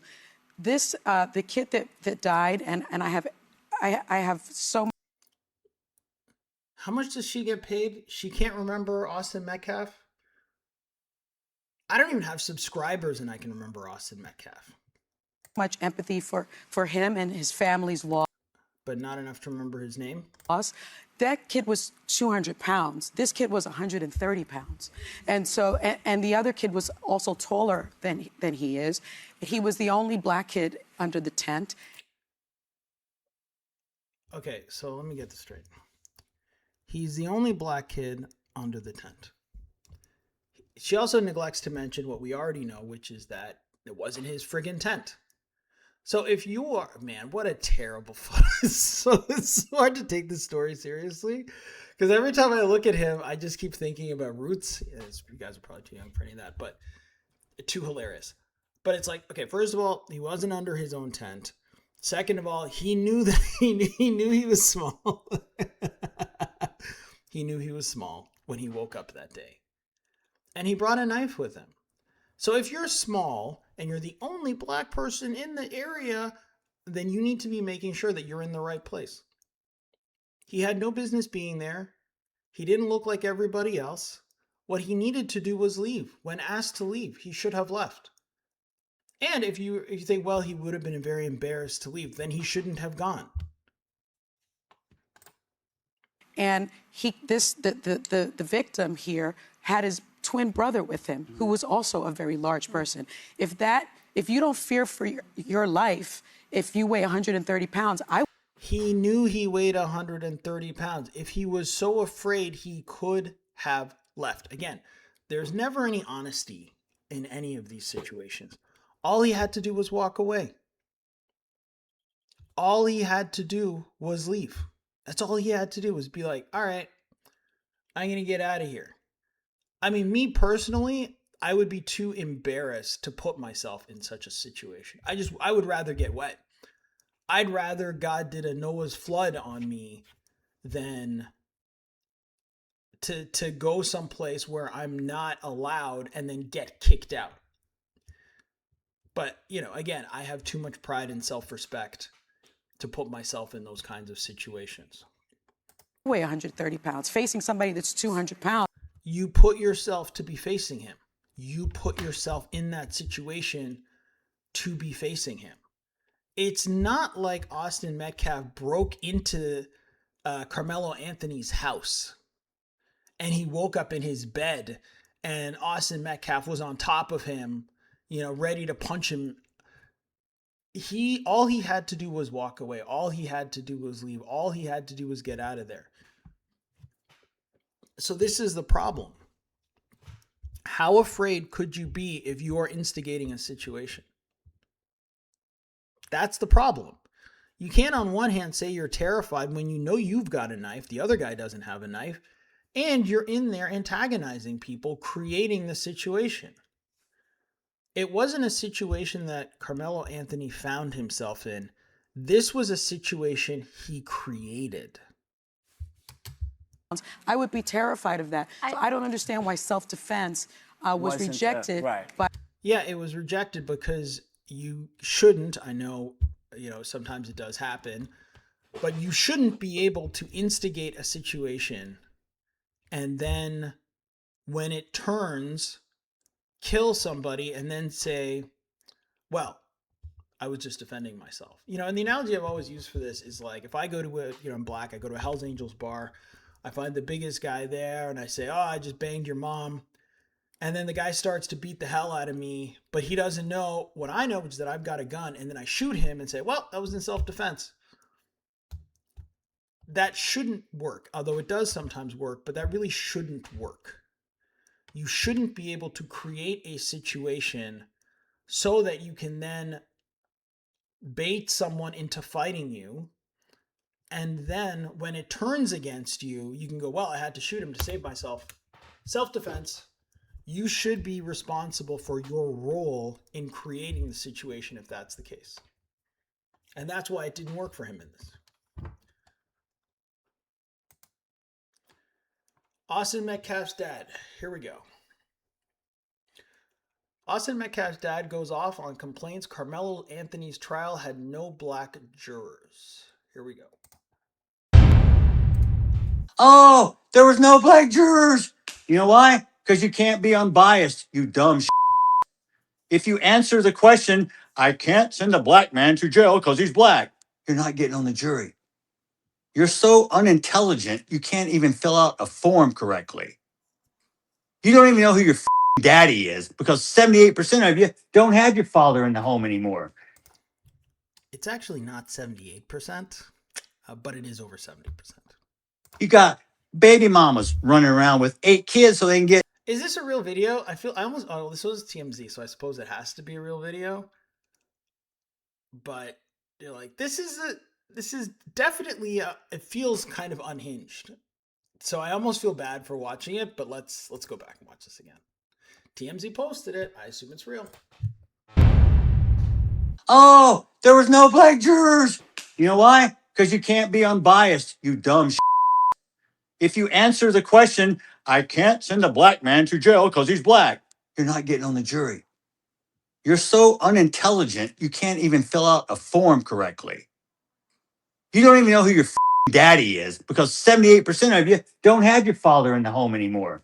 You got baby mamas running around with 8 kids so they can get EBT cards to feed you all. You think I'm being racist? No, I'm being real. Because they ain't only black people. White people do the same shit. I'll call them out just as hard as I'll call you out. Anybody who doesn't work, who wants free government handouts, who wants to live in a socialistic society, move to Russia. And normally, I don't normally attack people like this, but I have been cooped up and caged up in this anger. And this is something I'm trying to work on. I need to develop it and funnel it into a more constructive way. But tonight is the one time I'm going to allow myself. It's okay. Tonight, I'm going to allow myself to say what I really want to say. Because most of the time, I don't say what I want to say because it's not correct. Just because you think something doesn't mean you believe it. Doesn't make it right. Doesn't make it wrong. Doesn't make it a fact. Well, I mean, he's not wrong. He's not wrong. I mean, what do you? First of all, we all gotta go back and go. This came out about 10 days ago, so we all have to like recognize that he lost his son. Sorry, I shouldn't say he lost his son. That's too soft. His son was murdered. That is the context of this. His son was murdered, and post this just to see it hit 900. His son was murdered. What do you expect? Like, how does anyone expect him to be? His son was literally murdered. So when he says this stuff, first of all, he's not wrong. I actually have looked up that stat. The last most recent stat that I could find was 71%. I would love to know if it's actually higher. I suspect it is higher now. I think the last stat I could find was 2024 or 2023. I wasn't able to find anything more recent, but regardless, he's not wrong. Like, what did he say that's incorrect? I mean, it's not the nicest thing to say, but his son was murdered. You got to cut him a break for that. Frankly, his son was murdered. That was actually a super tame version of what I'm sure he probably thinks, but he doesn't want to like get all the smoke in the universe directed at him. His son's killer is in prison for 35 years. You know, he has a family he's trying to like keep together. He's got a boy who's going to have to move on with his life without his brother with him. Like, just a horrible, horrible situation. And yeah, look, he gets a pass. He gets a pass to say what he wants. And also, just separating it out. What did he say that was incorrect? Nothing. And then this guy, what did he say about this? Author of the iconic book Industry Ho. He's like, this is exactly why his son died. Look how he's talking about black people in capitals for some unknown reason. His son learned that racist behavior from him.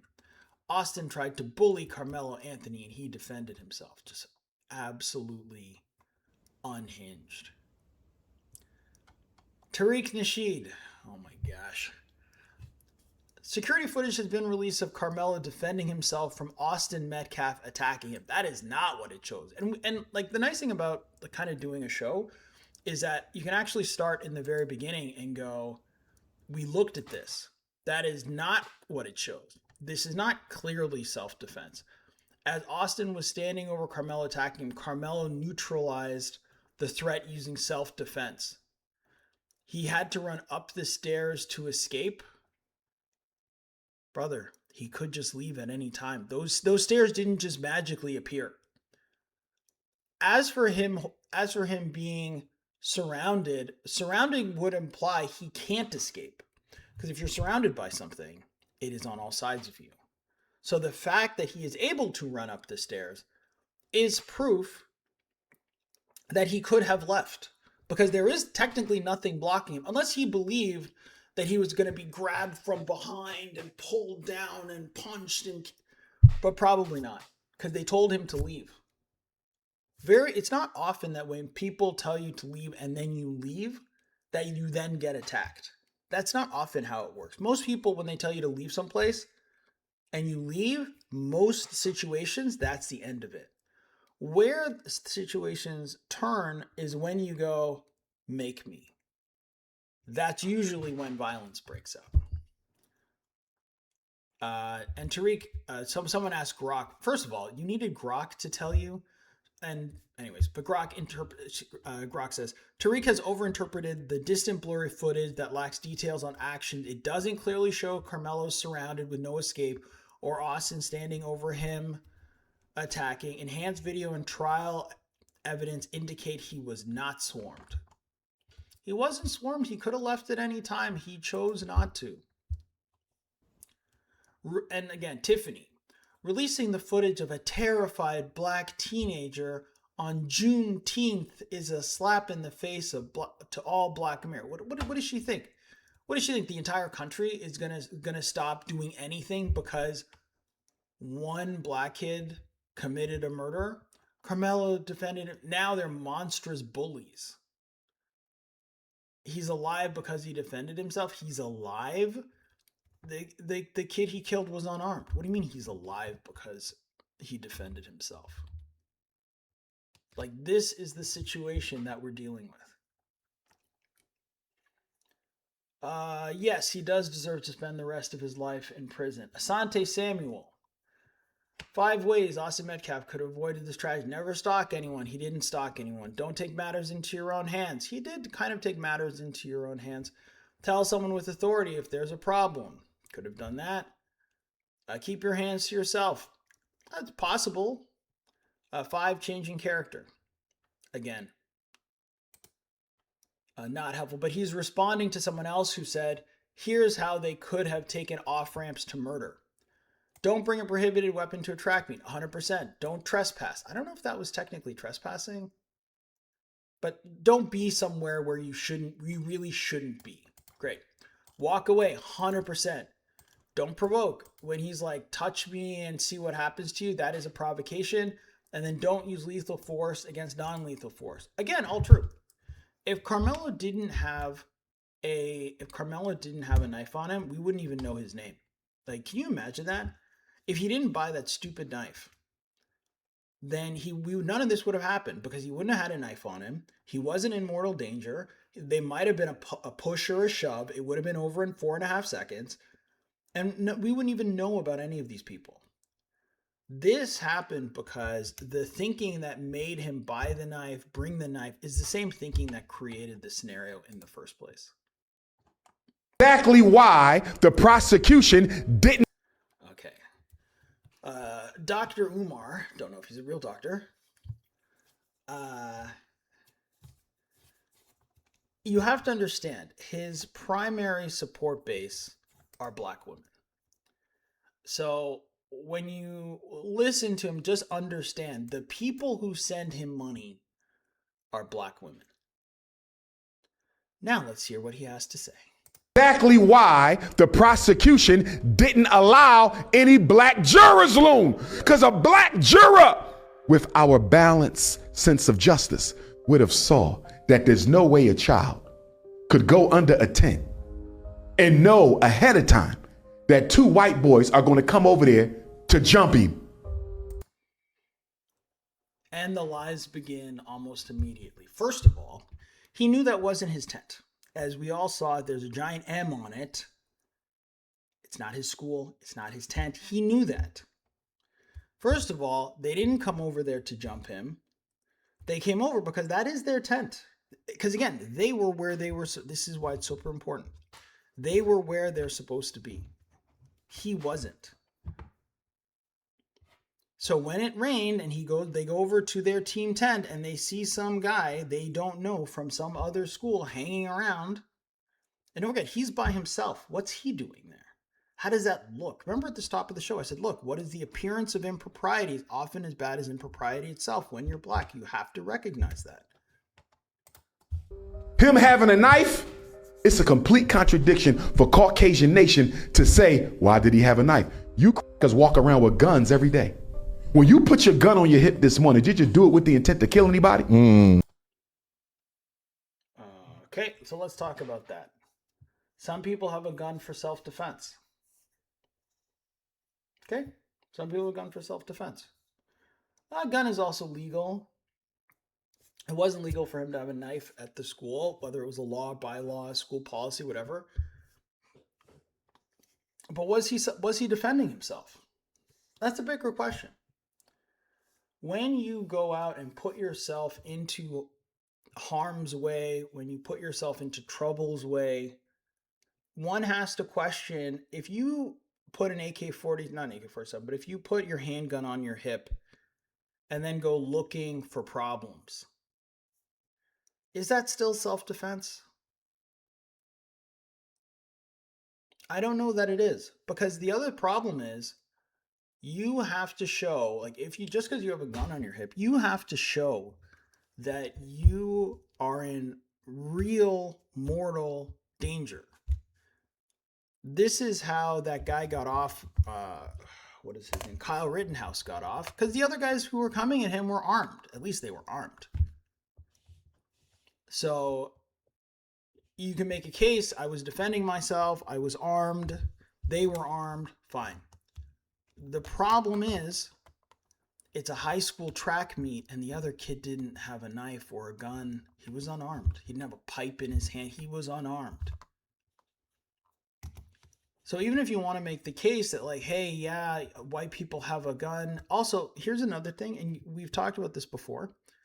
The tactic is to always shift from what we're talking about to what white people do. And you'll see this a lot with black women, with the way they talk online, is that they'll immediately shift the conversation to, well, what about white people? Loon!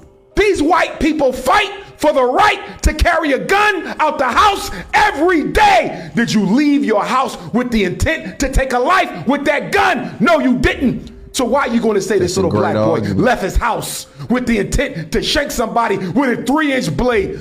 Loon, do you? It was a 5-inch blade. It was a 5-inch blade. Here's the other thing. He brought it to a high school. He brought it to us. Now you can say he didn't do it with the intent, but you have to look at the whole thing. And this is actually kind of why I like how I've structured this one, because if you start from the very beginning, you see that there are a series of steps that Karmelo did which brought him to that point, up to and including the decision to reach into his bag, to unclip the knife, grab it, and then get into it with Austin Metcalf.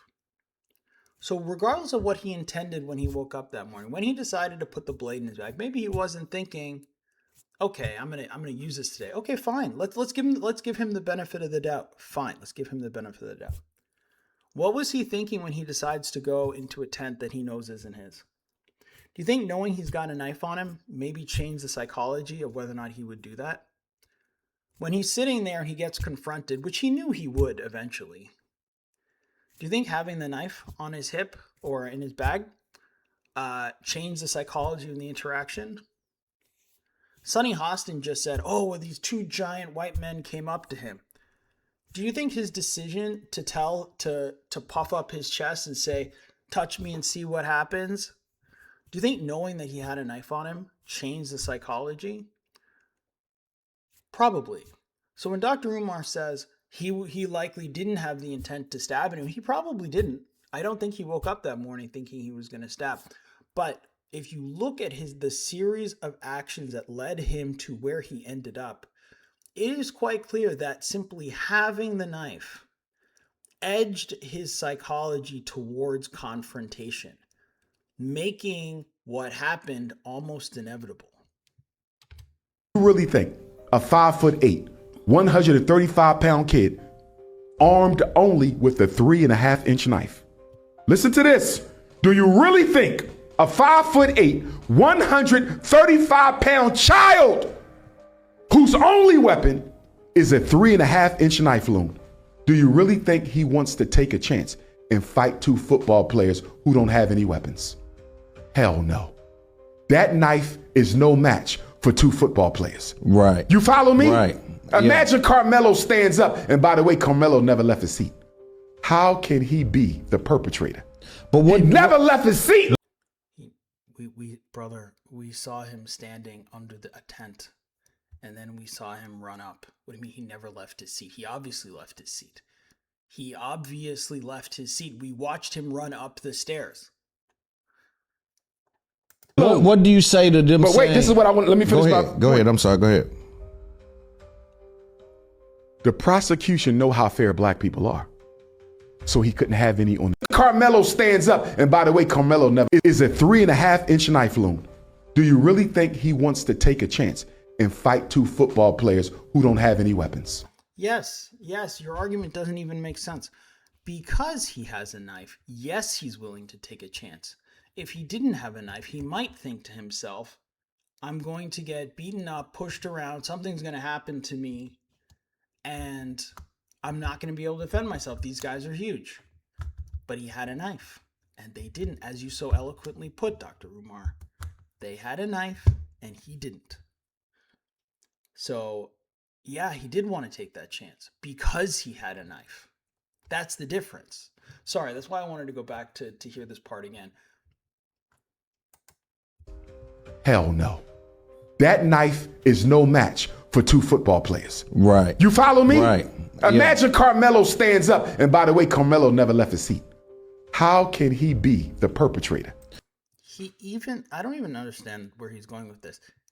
Karmelo, we all heard it, said that he stabbed him because he put his hands on him.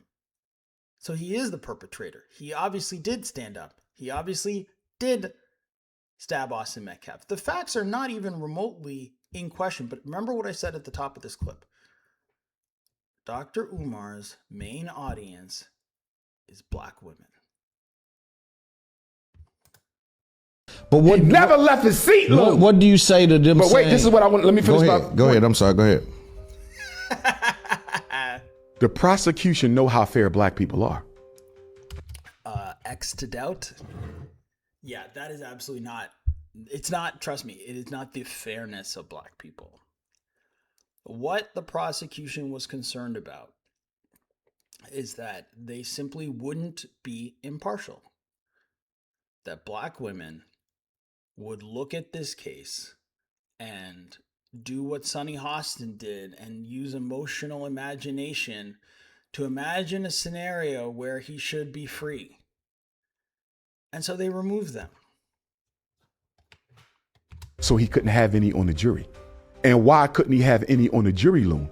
Because in the state of Texas, if you're on trial for murder, the verdict of the jury must be unanimous. Exactly. If one black person would have made it onto that jury, Karmelo doesn't go to jail for 35 years. The prosecution knew that, which automatically tells you what? The prosecution. That the only way for Austin Metcalf to get justice, the only way for Karmelo Anthony to have a fair trial is to remove black people from the jury pool. This is actually a bigger indictment on black people. And as he says, if there was a black person there, he would have gotten off. Notice what's lacking from what he's saying. The facts, the actual evidence, what we know, and also like we heard that Austin Metcalf, that Karmelo Anthony had confessed the day of the murder. That's not new. That's not just because we got the videos out. So this was known. He's deliberately lying. Knew that the case was flawed from the beginning. Why you think they won't show you the video, Loon? They keep showing you. We just saw the video. Spoiler, they just showed us the video. Like, it's brutal listening to it. And these guys are considered like semi-serious figures in the black community. Like, people listen to them. People give this man money. Grainy videos when you had witnesses out there who said a lot of people videotaped the situation. Most of the kids under the tent taped the case. Loon, they taped it. Why did we never see the clear video? Because if you would have saw a clear video, you would have saw that Karmelo was not just in an altercation, okay, with Austin, right? It was Austin and Hunter. And not only was it Austin and Hunter, there were two other boys. 4 boys tried to jump Karmelo, Loon. 4 of them tried to jump or told him to get the fuck out. Tried to jump or told him to get the fuck out. Again, if Karmelo Anthony is such a small, weak little baby, then he wouldn't go underneath somebody's tent. He wouldn't buff up his chest when told to fuck off. He wouldn't do that. If he's so scared, he wouldn't do that. Because at any point he can just leave. They're on benches. This isn't like a bar where he's like, hey, I turned the corner, I was in an alleyway. They're on benches in the middle of the day. Nobody's chasing him up benches to get him. You'll notice when he left, nobody chased him. No one was in the process of chasing him. them. This is why they never showed you the video. And this is it. Man, it's all a grift. And right off the bat, man, free Karmelo. Oh my god, brother! I don't even know. I don't even know if I should keep showing these because I'm just like, I feel like this is turning into. I feel like I'm starting to sound more like Nick Fuentes than I'm really comfortable with doing. I'm like, Jesus Christ, man. I'll play it. Straight up. Straight up. I don't give a fuck about no white lies. Is this a real person? Like, is this is not a real person. I refuse to believe that this is a real person. All lives don't matter over here. Because on the daily, we get killed. And ain't nobody got shit to say. But you get killed by black people, my friend. You get killed by black people. And nobody has shit to say about it because black women are not going to take responsibility for the situations they raised all of you in. The Democrats don't care because black women vote Democrat overwhelmingly, so they're not going to step in and do anything. White people are not going to do anything because black women are protected by white women. So, yeah, nobody says anything. But your issue with getting killed is actually with black people. But when one of ours is protecting itself. You don't know that he was protected. I can't. Sorry, guys. I can't watch this one. I can't do it. I can't do it. I can't do it. We're moving on. First thing first, shout out to Little Rail. Yeah, man, I didn't know Little Rail was going to be a ride or die type brother. You know, I'm kind of used to the Hollywood types, you know, being a little protective of their... They keep calling Carmelo Anthony a murderer. He's literally a murderer. I can't do it. I can't do it. Yo, Adidas, y'all try to destroy me.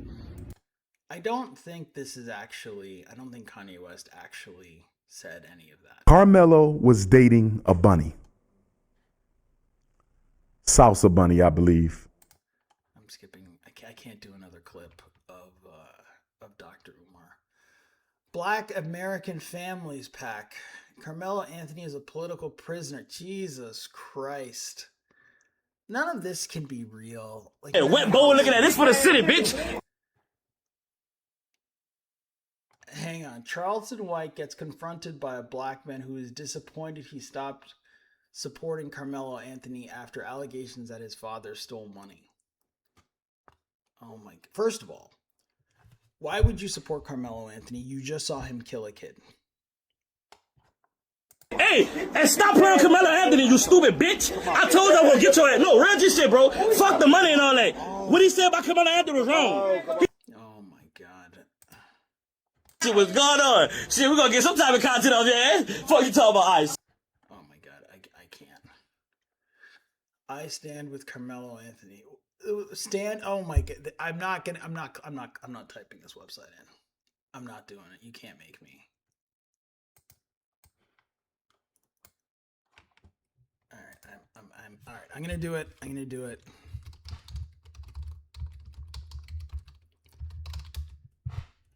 Oh my god. Okay, you gotta see this. You gotta see this beast. Because why should I be the only one forced to witness this sheer level of stupidity?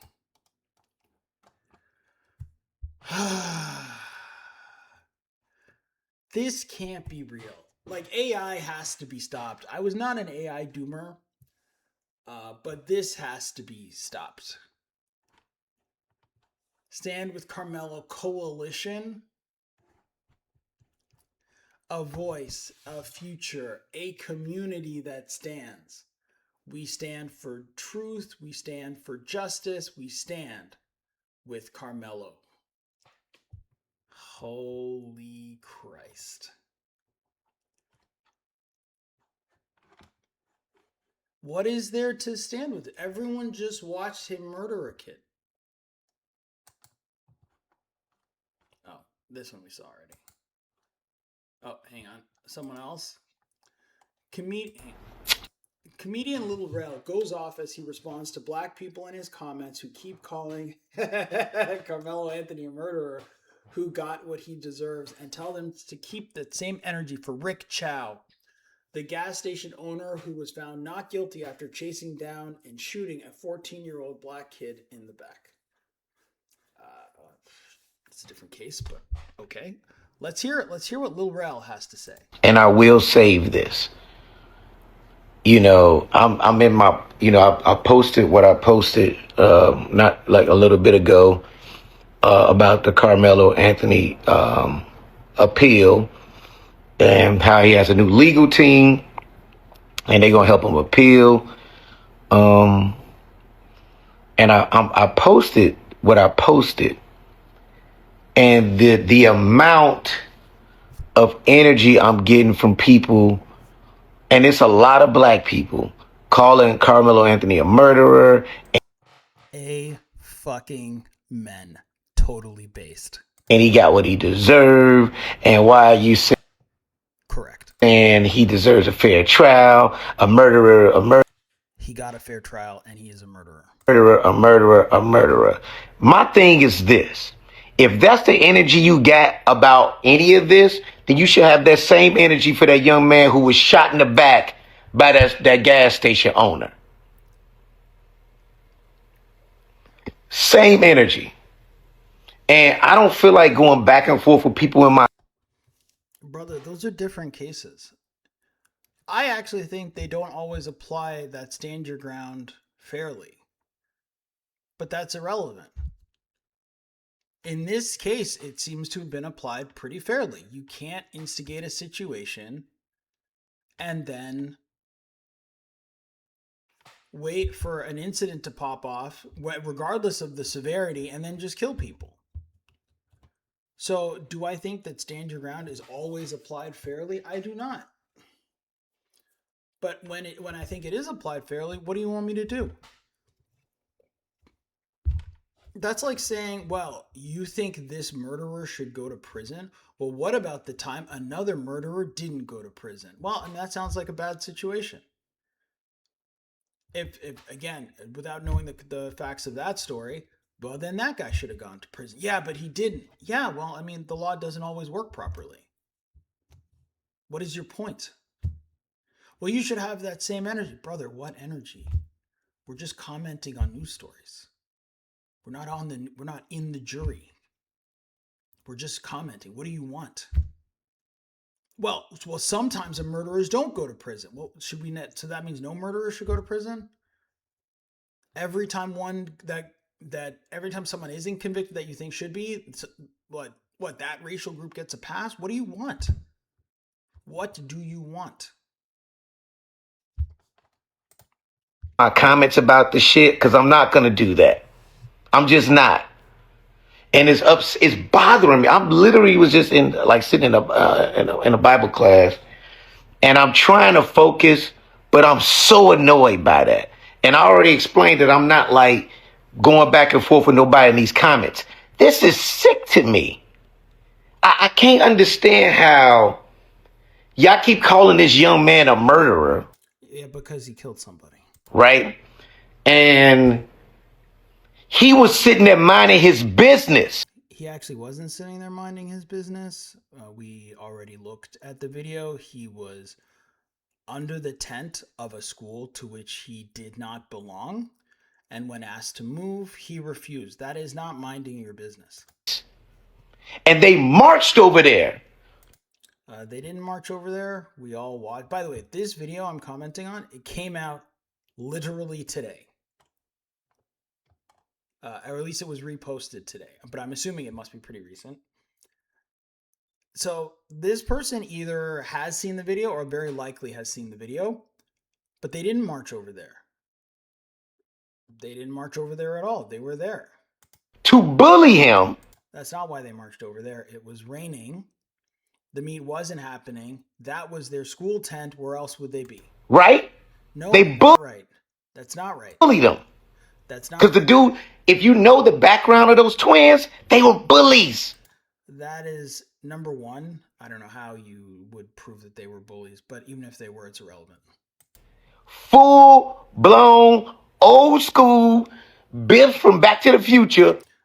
You know what's so funny? I was like, I wonder if this guy is going to make a Back to the Future reference. Like, it is shocking that this is the level that passes for like comedy. Now, again, this guy's a comedian. I don't want to say, hey, he should know the detail. I mean, it would help if you're going to make this commentary if you actually knew the thing. I'm not claiming to be an expert, but I went through the details on stream, so at least I have the facts about what happened. We have the evidence that we have. I've seen the knife that they presented. It's not, by the way, in case anyone's curious, it is not hard to be informed. It takes about an hour or so on any given topic to get yourself remotely up to speed, especially when there's this much evidence. Bullies. Full bullies. And then they jumped him after he warned them. Look, I don't care what nobody say. I'm from the west side of Chicago. If I'm about to get into with somebody and they like, fam, run up on me if you want to, or I'm going to stab you. If that's the case, most likely, just from street smarts, I'm not doing that. He probably did not announce to them that he was carrying a knife. So it was very unlikely that they had the ability to make that choice. I got shit to lose. If somebody telling me, So you have shit to lose. If Karmelo Anthony had shit to lose, when it's raining and he thinks to himself, hey, where should I go? Maybe I'll go to my school's tent. Maybe I'll go home. Maybe I'll go inside the building, whatever. He's looking around and he goes, I'm going to go under a tent of a totally different school and I'm going to hang out there. Knowing that there's a very good chance that someone's going to say, hey, what are you doing here? Can you please leave? Whatever the case may be. And then he decides he's going to turn it into a thing. This is going to be his moment. Doesn't he have shit to lose? Doesn't he have graduation coming up? Doesn't he have a life to live? Where are his priorities? me, man, like I'm into it with somebody and they're like, man, Rail, run up on me if you want to. Click, clack. I'm going to pop you if you run up on me. Then I make a decision at that point. Again, you're assuming that he told them, and there's no indication that he actually said to them that he was carrying a prohibited knife. And then, Texas got all these crazy laws when it comes to stand your ground and self-defense. That's exactly what that was. The biggest argument any of us have right now, it's not even about like that he don't deserve to be punished for his reaction. Because we're not saying his reaction was correct either. But I'm saying that young man don't deserve 35 years. You can't on one hand say his reaction wasn't correct, then say he doesn't deserve 35 years. His reaction wasn't correct. By the way, he is actually not being convicted. He actually wasn't convicted for his actions and I say that because had the same action, but if Austin had not died, he would not have been charged with murder. So it's not actually the action that is, in fact, what he's being convicted. He's actually being charged for the outcome of his actions. Because the outcome of his actions was death and not simple assault. Was a stand-up student who never got in trouble before, who's never been arrested, and he... Stand-up students don't generally bring knives to school. And to say he's never been arrested, unfortunately, but it's fine you say you've never been arrested and you're like, yeah, and I got a parking ticket. Never been arrested and then like committed double homicide. It doesn't really have the same weight. Because it sounds like it was just a matter of time. Based on how he carried himself, based on the fact that he armed up to go to a high school track meet based on how he creates situations where he can be the victim and then the aggressor. It sounds like it was only a matter of time. He was scared. He couldn't have been that scared because he went into a tent for a school he didn't belong to. And then he stayed when asked to leave. You can't have it both ways. He can't be so terrified that he had no choice and also stay in that situation when asked to leave. You have to pick one. I'm not gonna argue with y'all ignorant ass niggas like that. That's crazy to me. When you defend that and you... Well, it's crazy to me that you don't know what you're talking about. It's crazy to me you clearly did not look into this at all before you did your speech. Like that to me is crazy. Literally, it is a young man who got chased down. He didn't get chased down. He literally did not get chased down. He just didn't get chased down. I don't know what you're staring at me for. He didn't get chased down. And his killer got off with self-defense. Oh, sorry. You're talking about the other guy. Okay. Never seen nobody do some self-defense shit, chasing somebody down and shooting them in the back.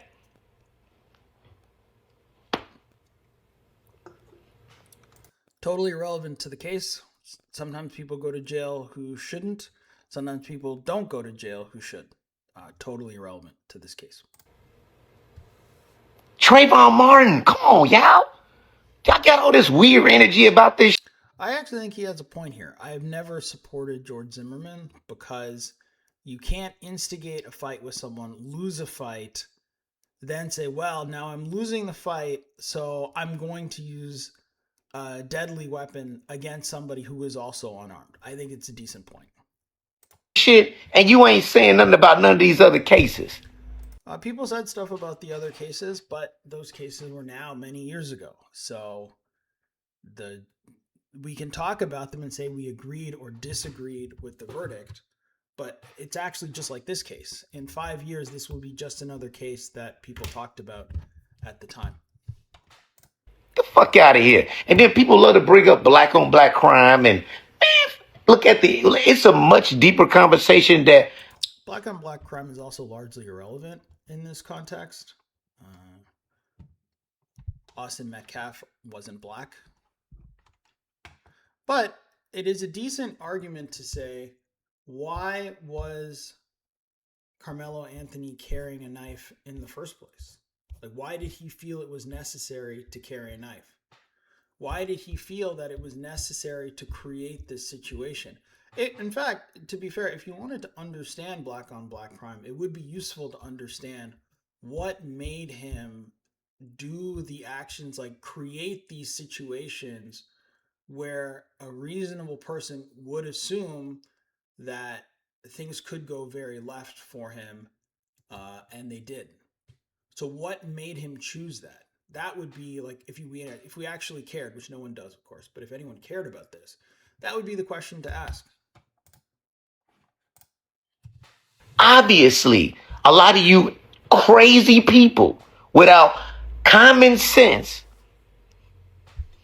it's not mature enough, intelligent enough to have a conversation with about it.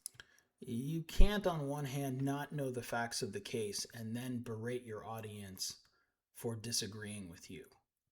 You should at least try to be factually correct before you start coming at other people's intelligence. Stay the fuck off my page if you come with that. People who put out social commentary and then whine about people coming on their page is crazy. Energy. You weak as hell. If you feel like that, say whatever you want on your page. Straight up. And I mean that. You know, cool. I'm a stand-up comic. I'm an actor. I'm a writer. I'm a director. I'm an entertainer. 100%. I love entertaining people. That is what I do. I'm going to continue to do that. As much as I post about this, I'm going to post-promote my movie, and I'm going to do all that stuff. But at the same time, that don't mean I don't stand for something. This is what you choose to stand for? I like the plug that you managed to sneak in there, but I'm not mad at you. But this is what you choose to stand for? This? Why? like, you don't even know the facts of the case. You obviously didn't look at the videos. Like, don't stand up for things that are wrong. It's fine to stand up for what, and also don't stand up for things you believe in. That's also kind of stupid. Stand up for things that are defensible. Stand up for things that at least are correct, in as much as we can understand what a correct thing is. To stand up for a murderer because he looks like you and his victim doesn't is not worthy. It is beneath the dignity of anyone, and certainly it's beneath the dignity of a black man to stand up for a murderer because the murderer looks like you and the victim looks like somebody else. Somebody had the nerve to say, well, okay, so what if that was your son that was killed? If my kid was bullying somebody, you would not want him stabbed in the chest and killed. My child was a bully, full blown. It would break my heart to know they got killed for something like this. But at the same time, so funny. People talk about bullying like it's a war crime.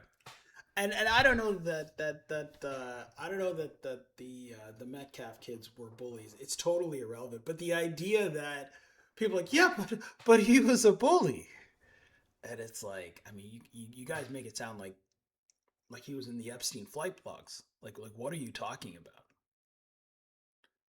Like, that's crazy. Even if they were bullies, let's give all these arguments the benefit of the doubt. Even if he was, so what? All Karmelo Anthony had to do was leave. It was his ego that kept him there. He probably didn't like how he was spoken to. He took offense and he wanted to make it a thing.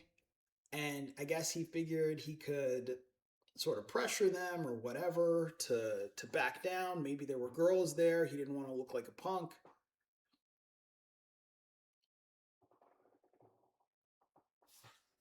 But he guessed wrong. The guys didn't back down, and he left himself emotionally nowhere to go but murder, because at the end of the day, his ego wouldn't let him let it go. So where else energetically was there for him to go other than escalation, which is exactly what he did. on some real shit, I will have to own who the fuck my kid is. I want to remind you, this is him talking about the potential bullying, not the murdering. This is where he stands on business, on noogies and being pushed into lockers. On being stabbed in the chest, he has a far more liberal approach. If I'm raising a bully, and most likely motherfuckers that move like that is coming from that type of environment. Point blank, period. Reminder, he is talking about the kid who got stabbed, not the kid who brought a knife to school, went to the wrong tent, created a situation, refused to leave, got into a scuffle, and then decided to murder someone. That apparently is not the product of a bad environment. And you saw when that father did his live, how he really fucking felt. Where the fuck they got that type of shit from? How do you? It's so embarrassing. Black people crying about Austin Metcalf's dad when his son was murdered by a black kid is insane. It's like, look at his energy. Brother, he buried his son at 17. What do you think he should be like? You shouldn't be saying that stuff. I mean, frankly, that's the least of what he could be saying. It is right there, and I can't believe you people are arguing that. You mean to tell me you think that young man with no record, none of that shit, in a self-defense case deserved 35 years? Yes, because he didn't have a reasonable fear for his life. I mean, you could argue with the George Zimmerman case that at one point, like, the back of his head was all bloodied, so obviously he was losing the fight, and maybe that was enough to make him go, wow. I mean, he smashed his head on the concrete. Maybe that was enough.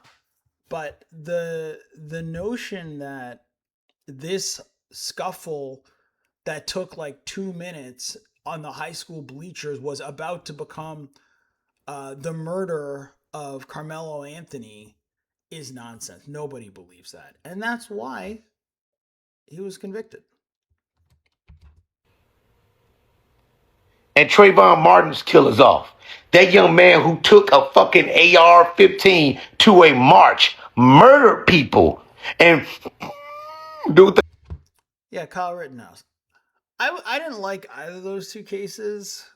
I'd have to go back now and see if I feel the same way. But I remember when they happened, I was just like, the Kyle Rittenhouse thing, at least they had guns.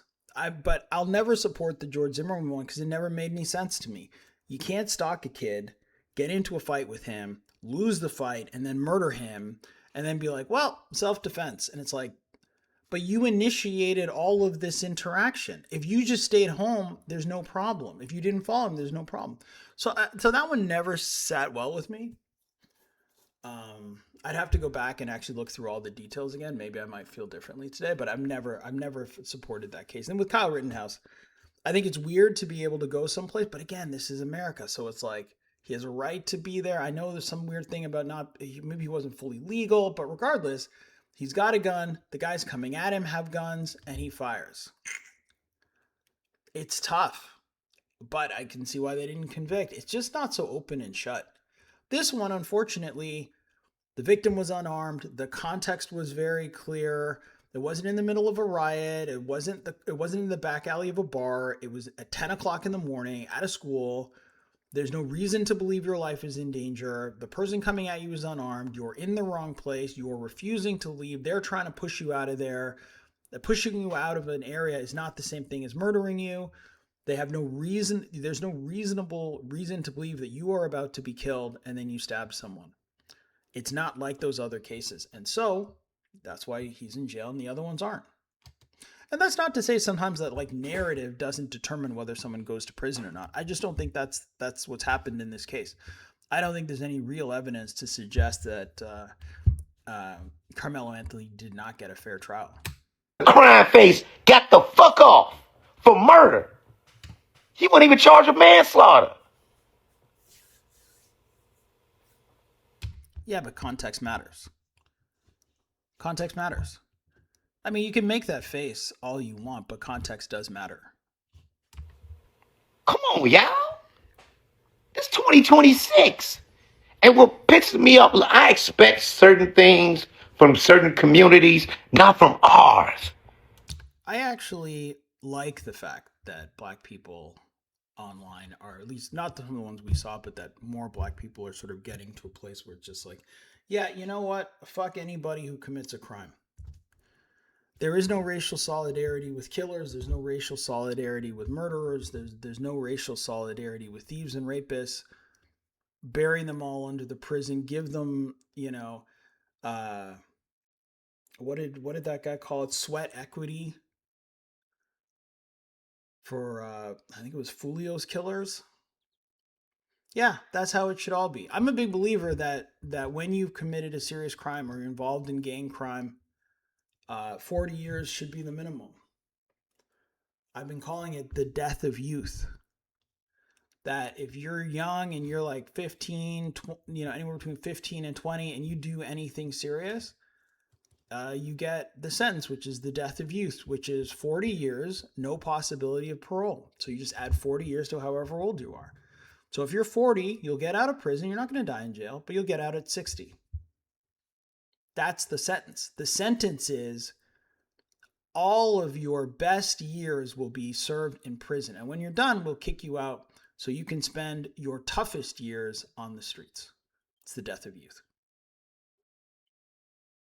That to me is like a real, like quasi life sentence where it's like, for getting involved with crime, for getting involved with gangs, it's 40 years. It's 40 years. That's the sentence. 40 years.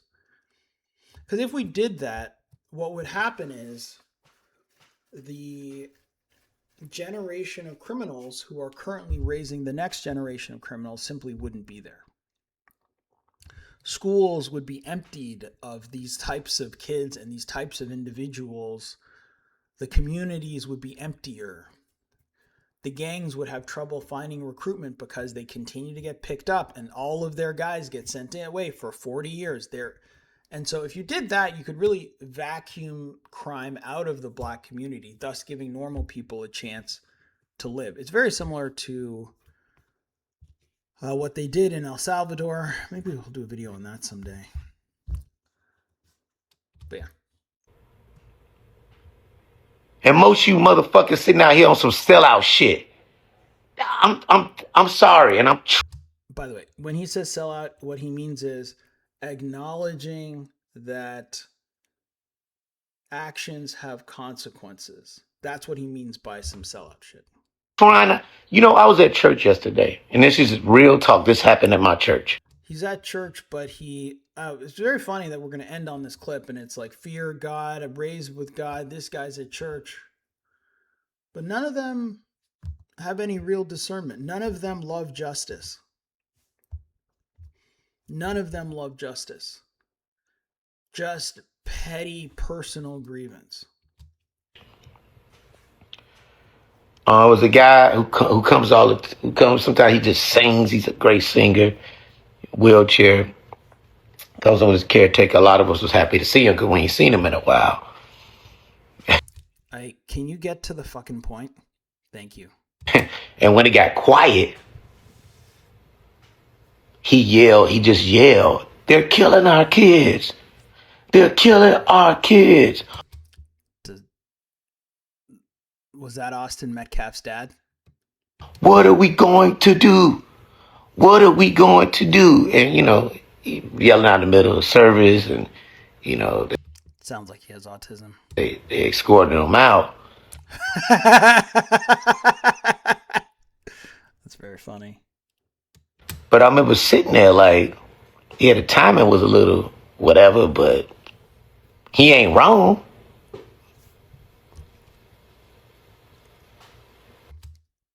Brother, he doesn't even know what century he's in. He ain't wrong. The only kid who died is Austin Metcalf. Like this, what you're looking at, and hopefully you're starting to get kind of a sense from like some of the things that I show, is that like there is such like a soft, feminine kind of masculinity that just only understands things in terms of emotions. He feels a certain way. He's not thinking. These are feelings plus words. These aren't thoughts. He hasn't said to himself, am I being objective in my analysis? Forgetting about who I am, who other people are, what evidence do we have? He's just going off feeling, they're killing our kids. Who's they? Nobody kills more black people than black people. So who is they? But in his mind, he'll tell you it's white people. This is what I'm talking about. This is just emotions looking for something to hang on to. So I'm sorry to be this upset, but I'm going to tell y'all, so I be trying not to read these fucking comments, and I try to block as many people as I can, but that shit is... Look at him. He's rubbing his face. He's trying to block comments. Like, this guy's a comedian. Hasn't told one joke in the last... How long is this video? Jesus Christ. I think I turn all my videos into like half hour because it takes me so long. But like, Jesus Christ, what a snore. Hey, do you have enough holes in that watch? But the great irony, he's like, yeah, well, I make significantly more money than you. And he's right. He almost certainly does. But I'm not an idiot. So I have that going for me. It is upsetting that... Imagine a man talking about things that are upsetting. Okay. You think that young man deserved 35 years?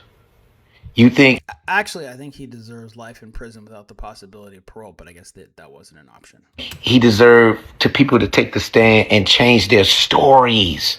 he deserved only a couple hour deliberation to determine what happens for the rest of his life. Yeah, because it was pretty obvious to everyone who looked at the evidence. Like, what are you going to spend all weekend there? It's not. It's look. From what I've heard, it's not exactly like the lap of luxury. I don't see why they would stretch it out. I thought you would appreciate your tax dollars being used efficiently. The fuck is wrong with y'all? We're asking for a fair trial. There's every indication that he got a fair trial. And calling that young man a murderer? He literally killed somebody, sir. He didn't walk into that fucking track meet and just start stabbing people. No, he walked into the track meet, went to a tent for a school that he did not belong in, then refused to leave. Then, when things got physical, he reached into his bag, unclipped his knife, and then stabbed seemingly the nearest person to him once in the chest, and that person then subsequently died in his brother's arms. Not like that young man who walked with that fucking rifle to a protest. Totally irrelevant, but also there were other people at the protest who were, I guess, pro Black Lives Matters who also had guns. So there were a lot of guns there. Come on, man. You seem very emotional about this, and yelling, "Come on, man," is not going to change the facts of this case. What's wrong with you people? Well, technically, maybe a lot of things, but at the moment, we seem to be in possession of as close to the evidence as we can. You seem to be having an emotional episode. Perhaps I was gonna say, is it your time of the month? But I feel like that's just a very obvious joke, so I won't make it. And that's it. All right, we're out of here. Thank you, everybody. 2 hours and a half on Karmelo Anthony. Jesus Christ. I hope I never have to cover this ever again, because he spends the rest of his life in prison and people stop talking about it. See you next time.